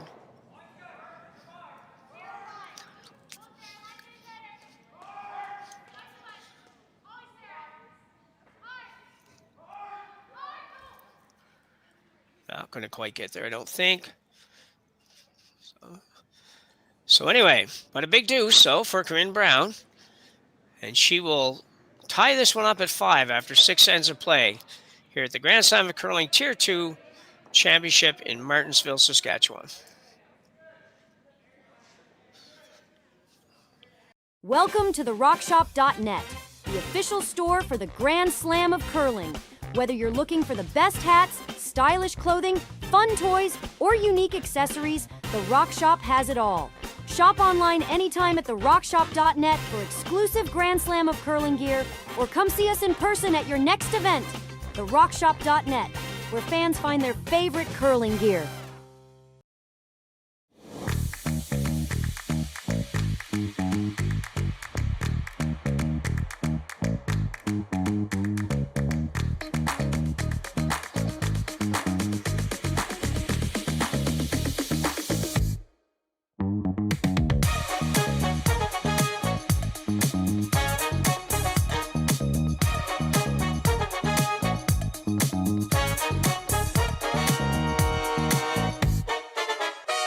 Developed over a decade in collaboration with the finest ice makers this side of the Atlantic, the Pebblehead PB5 is nothing short of a triumph of sophistication and craftsmanship. Weighing less than half its lumbering copper predecessors, yet boasting tenfold their durability, the PB5 delivers perfect, consistent ice, time after time. The PB5 by Pebbleheads.com, the apex of ice-making ingenuity for the roaring game of curling. So 2 to go here. Draw number 1, the Grand Slam of Curling Tier 2. I'm Jim Nixon. You're watching on Grand Slam, or Stadium. Sorry about that. Working on Curling Stadium, the Stadium Sports Network. Corryn Brown with a nice deuce. Had a chance for 3, but not an easy draw to make. Black in control, if you will, but that probably all depends on what happens in this end. You're trying to avoid as a force to 1 here, even though statistically they tell me that the odds of winning 1 up without are slightly better than winning 1 down with. So shouldn't be terribly unhappy if she has to take 1, but I can tell you virtually everybody would be trying to avoid a 1 down without, or 1 up without situation. So anyway, Team Black on the other hand will be trying to, or Team Brown on the other hand will try to force Black to take 1 or steal 1, but they're not always easy to do both or either. Sometimes you got to see how the end goes, and it shapes up to be a force, okay. If it shapes up to be a steal, okay with that too. So Samantha Fisher with her second here in this end, beauty.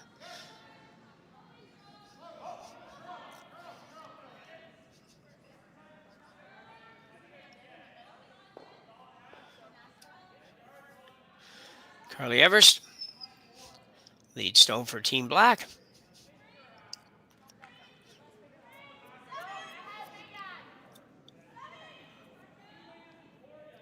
Throwing the out-turn freeze.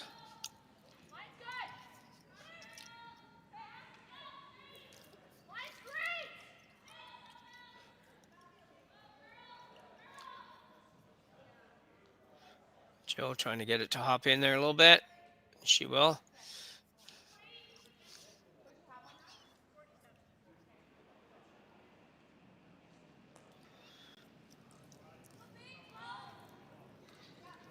Sarah Colton now, second stone. her first, but she's thrown as the second. Yeah, the very same shot again. So we're a little heavy last end. Certainly don't want to be heavy here.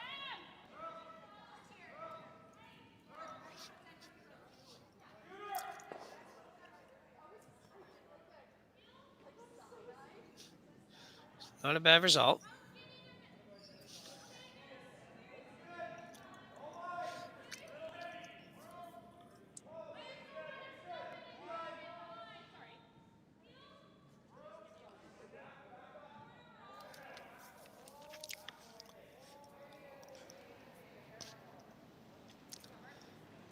Riley Powers now trying to clean things up a little bit for black. We're on the 6th stone in the end, so they can now hit everything in front without having to worry about it.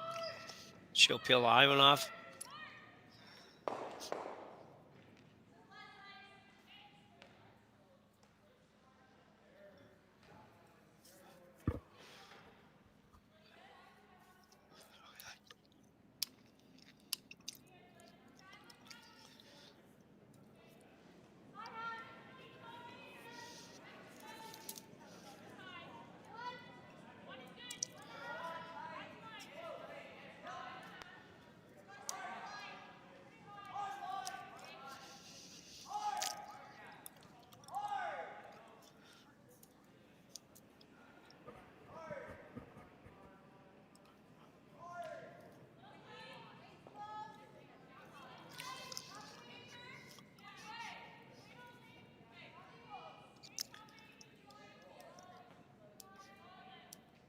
So another cleanup attempt for Riley Powers. She'd like to get 2. She'd like to get both the reds here if she could.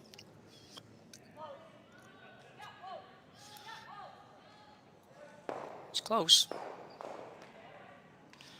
you go. Great shot.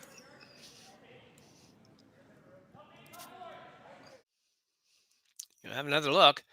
Has to hit about 2/3 of this red. Carly's so smooth, even on the big weight shots. Go sweepers actually didn't have to do anything, just a little light clean.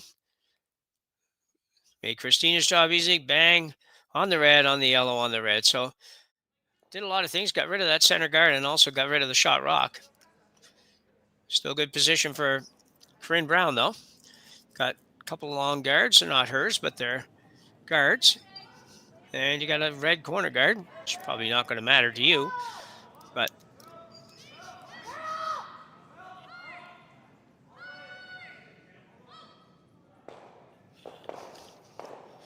good shot. Looking for a roll, but Christina definitely looking for a roll. She really doesn't want Corryn Brown to make that first roll because then it puts her in a position where she could be closer to getting forced in the end. Joe Brothers.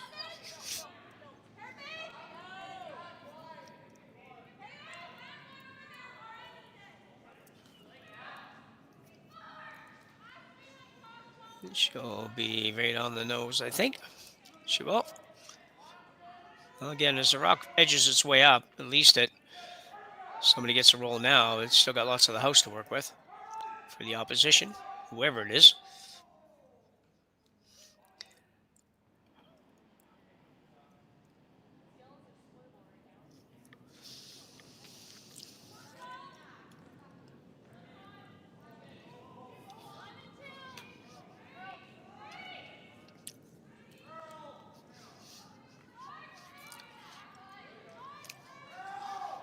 Samantha Fisher. Not quite, but close. There's not a lot of room. The problem there is that it is pretty straight on hits, and there's just not a lot of room to jump those earlier. Anything, you got to make sure you miss the guard, whichever guard it is.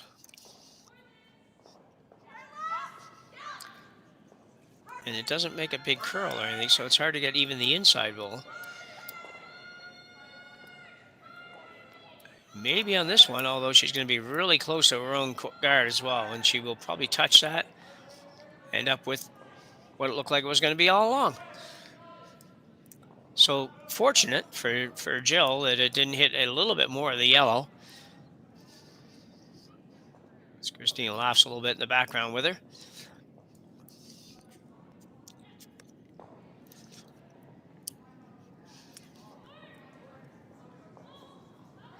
So Corryn now playing to hit again.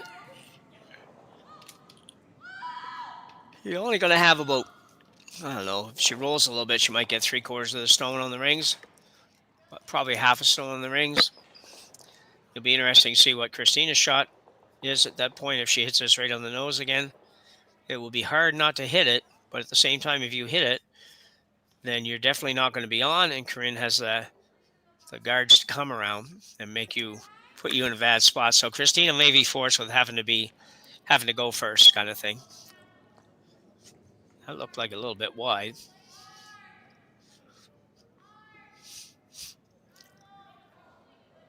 She's going to be okay. She might get the same thing Jill just did, and she will. Not enough.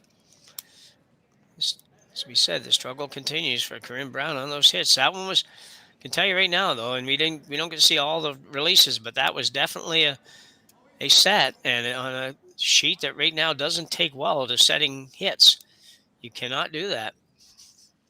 You get away with that sometimes on swingy ice, but just can't get it back. And she just didn't get the favorable tick that Joe Brothers had just gotten on the shot previous for Team Black. She got the tick, but it's just a little too much. She hits a hair less of that. She ends up with the exact same situation that Jill ended up in.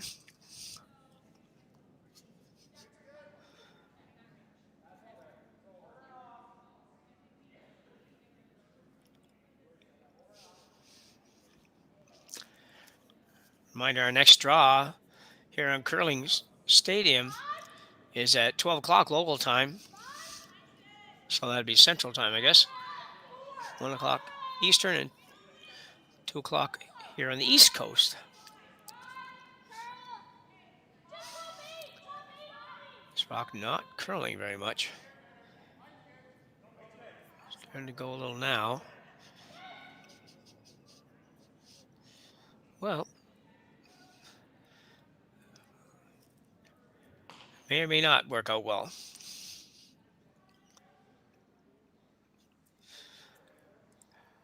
Been a bit of a struggle, I think, for the teams generally to quite figure it out here today.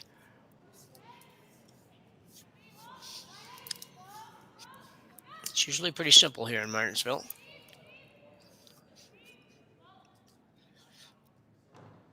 I say simple, that doesn't mean not anything but good. It's been great. It's always good ice, sometimes great ice. Most time great. We were really lucky actually in all the buildings we go to with Curling Stadium. It's ice conditions are almost always really good. Just if they're not as good as the arena settings, they're very close.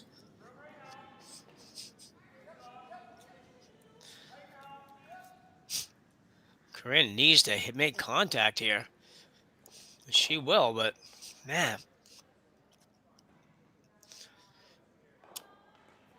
She's going to have to figure that out, or it's going to be a very short weekend. Timeout for Team Black. I don't even know. I assume they must have clocks here somewhere. I'm not positive on that. For this event, they may not. We have very few events that we do that actually do have clocks. The Tier 1 event would have clocks, but I'm not so sure about this one.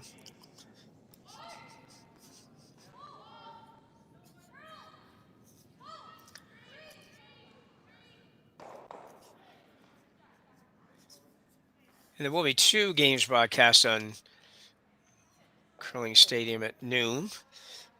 We're hoping to have commentary on both of those. We definitely have it on one because I'm doing one of them. And we're just trying to line somebody up to do the other one. Tuesday during the week, during the day, not always the easiest time to find commentators.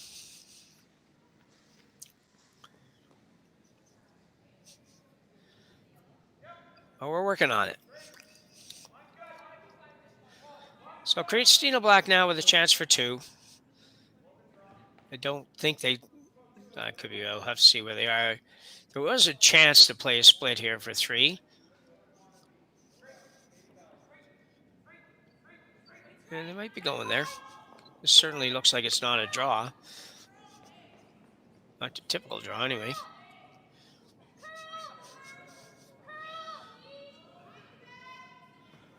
Needs to curl. Needs to curl. We'll miss that one, but hit her own. So it works out okay.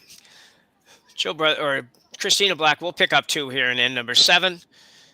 And she will go to the 8th end, maybe not final end, but 8th end, up a couple when we come back from the break. Hey, Mark, you ready for this game tonight? Yeah, I'm excited, man. Cupsy, what are you doing over there? Don't worry, boys. Was just on AztecSafety.com, took a fire extinguisher safety course. Paul, I'm putting out the fires from now on. Woo!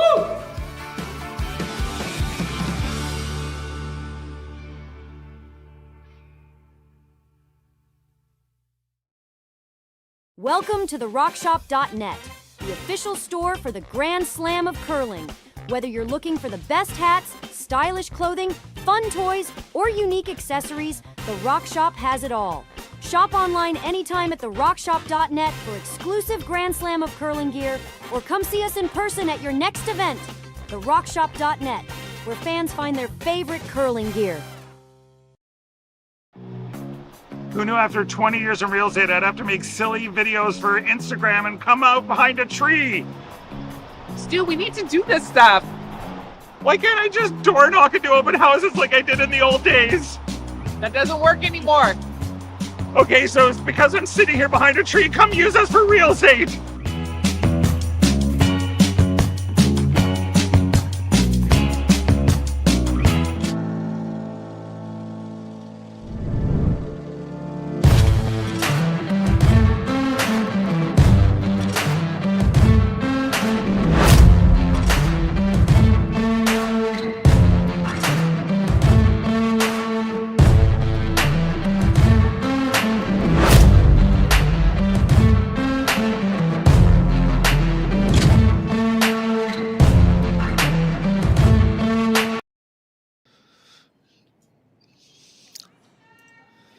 So, 8th end coming up here in this match between Christina Black and Corryn Brown.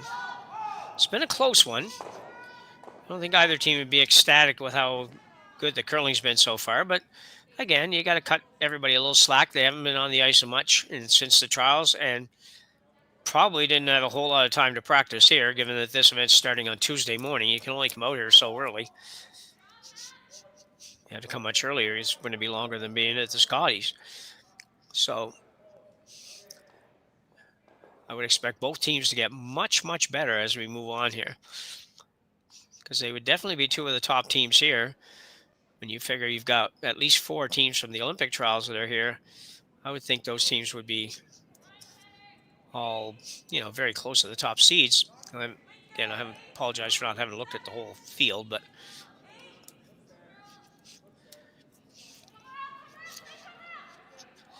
so Carly's first goes in the house. Corner guard goes up for Brown. Second, which was going to be just a little tap up on that. Rolls to the side. Not very helpful.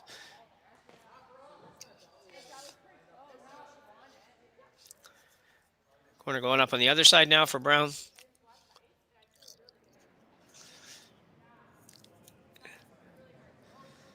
Say about the age-old debate on stack guards or cross guards. It's not really that age-old. It's only like a few years ago that they started doing that. Very few years ago that they started stacking corners on a regular basis. I'm sure it was done by somebody in the past, but it wasn't a thing, if you will. This is a nice job. Good job by Samantha Fisher. 2 nice corner guards. Very even. Probably very nice length. They aren't so far out that you can't get it buried where somebody can't just go get it out.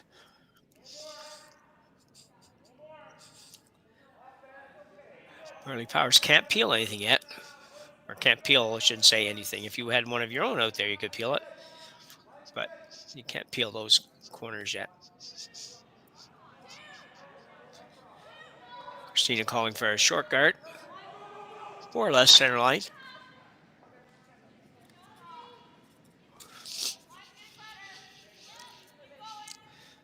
Joe Brothers, Curly Everest.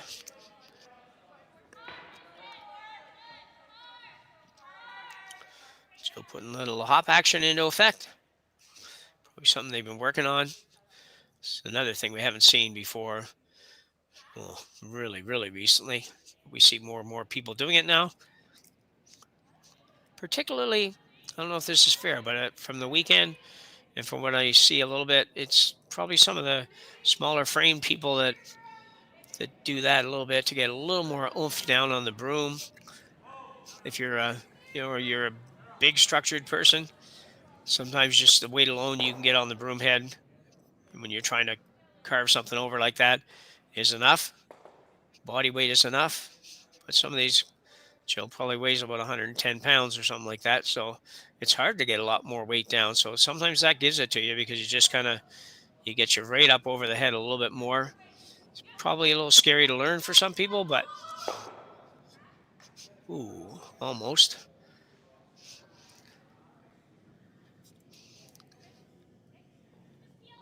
It's another shot that I just don't totally understand. I get you're down 2 width, so I'm okay with removing that stone. You're going to have to probably do some of that, but why do it with that weight? Why not do it with something else that keeps a rock around, even if you're rolling off to another corner somewhere? I just not sure I get that. That was like peel weight. Now, I know she's probably trying to move 2 yellows or something. I don't know, but regardless, here's a miss too. Another miss. Wow. Right through the port. Teams, I think, are just getting fooled somehow here. But anyway, yeah, and I won't harp any more on that. I just think that if you're down 2 points with a hammer, almost anything you play, you want to stay around on.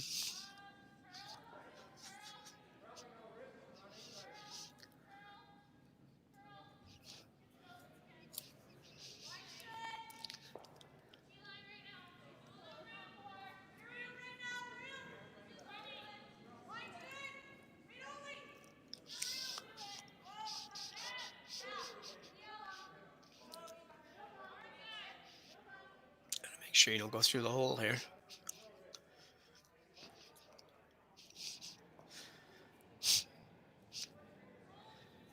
Yep. Didn't need probably quite that much sweeping, but anyway, wide open in the sense that Marley just threw it right exactly in this spot.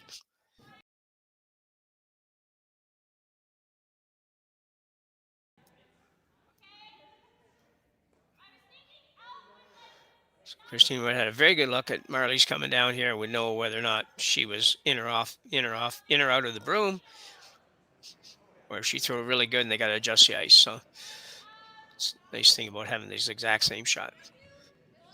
Jill's doesn't convince me that she's okay. They're trying to just confirm here what they're throwing for weight. She's showing in turn at this, actually.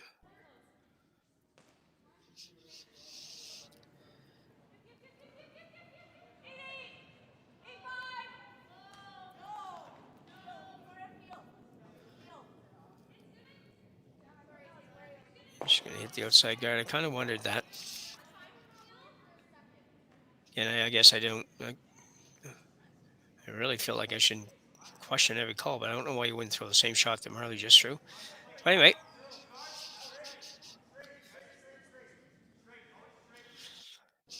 Corryn coming around the other corner now.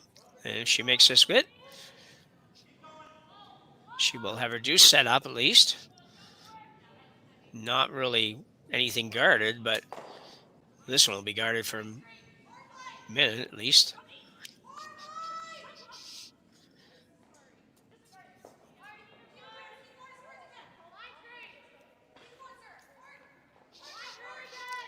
This looks pretty good, I think, if it's got enough speed. Will it get there? It needs to get there at least. She will not get there.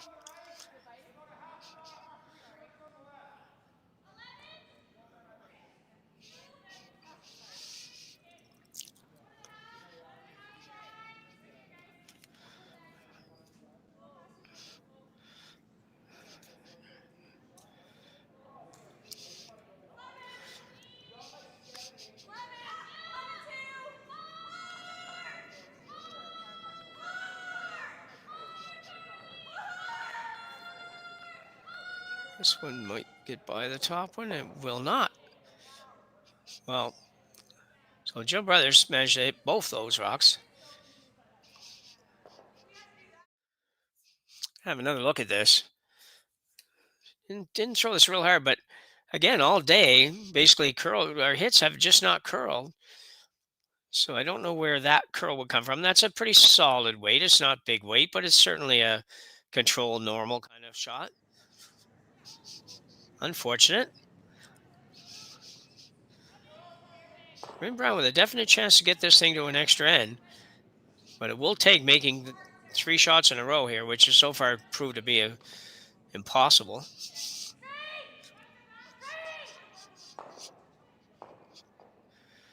Well, fortunate and unfortunate. She wasn't really trying to go there.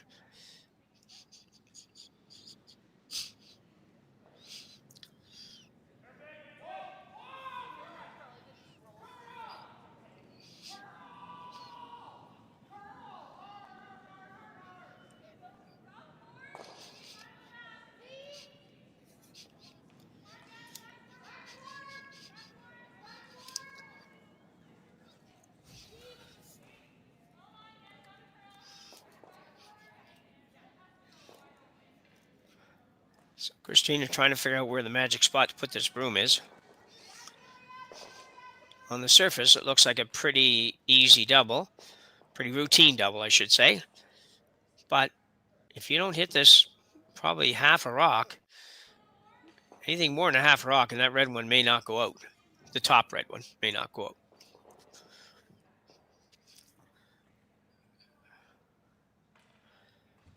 Nobody can be super confident right now because pretty much everybody's had their share of misses on shots that these teams don't miss. So Christina's got this on the way. He's got some weight on it.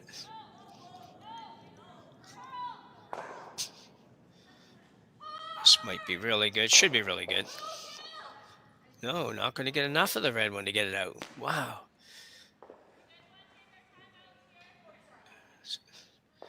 So a timeout now for Team Black, or Team Brown rather, sorry, as they try to figure out for sure what they need to do here. They have a split possibility here is what's probably causing a little bit of their wonderment. I don't think it'd be a bad idea to do that. Try that now. You don't have to do much. If you hit an inch of that rock or a couple inches of that rock, you don't want to hit too much of it anyways. You'll just chip it on. You'll roll into the 12-foot with nothing being really close to the center of the house and nothing really being super dangerous. It's a shot you got to be careful with because you throw, draw weight. I would look at this and say, well, I need to throw probably, tee line on its own kind of thing. So if they didn't have to sweep it, it would be at the tee line. So if it ever goes by that, it still hangs around with no trouble. And like I say, you really don't need to hit very much of it.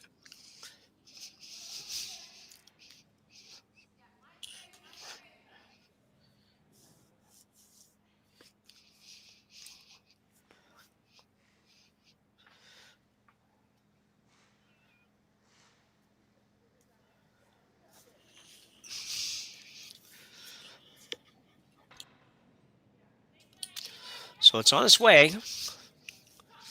See what they can do with this. As I said, you definitely have to make sure you're sitting 2 after this. That's the one thing you have to do. She's going to be very close to making this perfect. And she will. So very nicely done by Corryn Brown. Now, there is a chance for a double. Couple of options. I don't know about that one. Probably doesn't get you. We're going to have another look here. So you can see Corryn throws absolutely perfect weight for this shot. If it goes by here, once it taps, we'll see. Once it goes by, if it had gone right by, you would have probably been, maybe behind the tee line, maybe back 8 best. So perfect weight. A good roll. You didn't really need to roll any further. I might have liked to hit a little bit thinner, roll a little tiny bit further, but still, So the options here for Christina, from what I see, is you can play the double that looks like she's lining up right now, which would make the double and a roll. To be honest, I don't know exactly where it would roll to because nothing seems to be rolling quite as far as I think it should. But it would be, you'd be in pretty darn good shape. And if you happen to miss it somehow, you might still get that same roll or close to that roll. So that would be okay. When I say miss it, I mean miss the back rock, not miss this one here. The other thing she could do, and Christine's very good at this, she could ignore it and come right around the corner or around that center one, play a draw. Probably,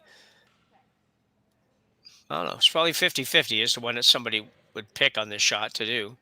Depends, I guess, on how good you're feeling about draw weight and all that goes with that. So Christina Black facing 3 and a potential loss here in draw number 1 in the game that you can debate who should have the lead in this one. But so here we go. Christina Black trying to make a double.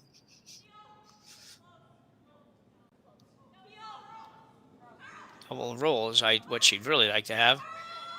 Can't see yet. This should be close. Really close. So she didn't make the double, but she got the roll, which is what I said. You could be. So we got another timeout. So they do have clocks now. I see the clocks back there. And obviously have 2 timeouts. So that would be her second and last, but that's okay because this is the last shot of the end. Probably not the game this time. It's going to be hard for her to go after that. I don't think she could play a short run back, no question. But I think with the amount of rock shots that have been missed today in this one, normally you say, well, let's not go for the tie. But you know what? There's been a lot of misses in this game. I hate to say it, but there has. So I don't know that you need to play the shot. So I think you've got to be feeling pretty good and see how Corryn gets along.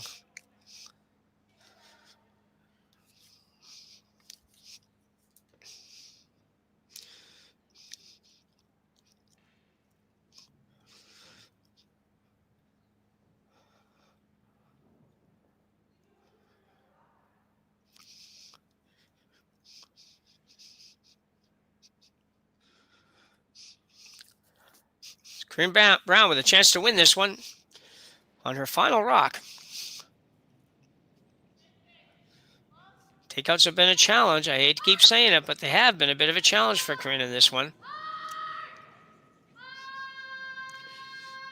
And they continue to be. But might be good enough.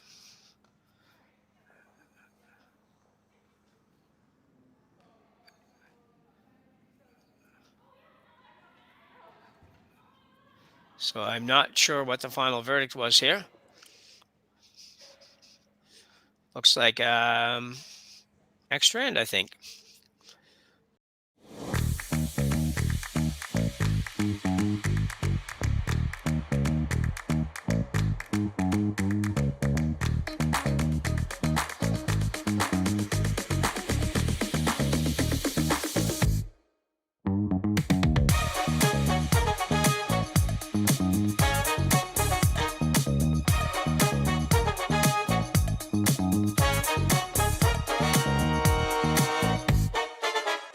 Welcome to the RockShop.net, the official store for the Grand Slam of Curling. Whether you're looking for the best hats, stylish clothing, fun toys, or unique accessories, the Rock Shop has it all.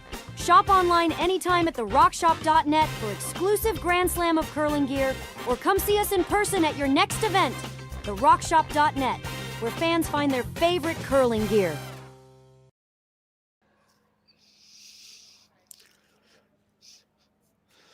So we're back. So it appears that I've been told that it goes to last shot draw, but it appears that this is going to be a draw to the button for the win. It's a bit confusing, but Team Black, not sure if somebody else has gone or not, but anyway, it looks like this is Team Black's draw to the button to break this tie here in the first round action.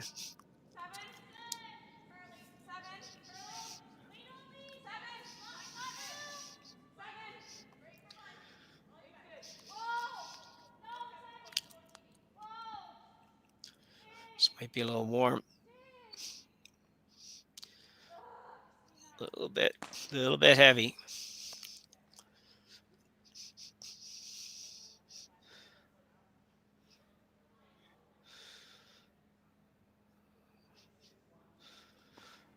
So we have whatever distance that is.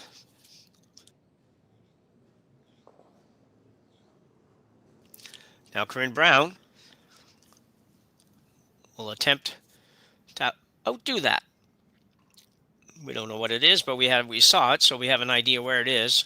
If she bites in 4-foot anywhere, she's certainly going to be shot.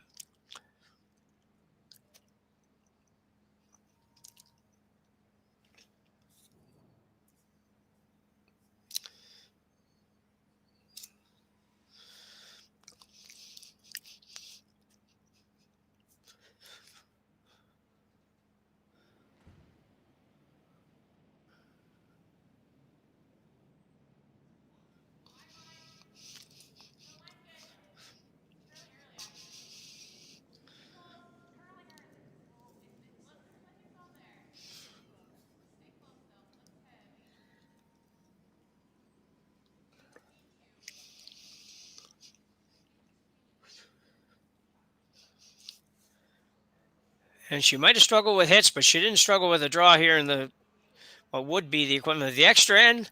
Corryn Brown will pick this one up with an 8-7 win in a shootout. And we'll go to 1-0. Team Black drops to 0-1. And that concludes our time this morning here in Martensville. I'm Jim Nix, and for Jerry Gertz and everyone on our team, we say thank you very much for joining us. We'll be back here at noon for a couple of more games. Thanks very much.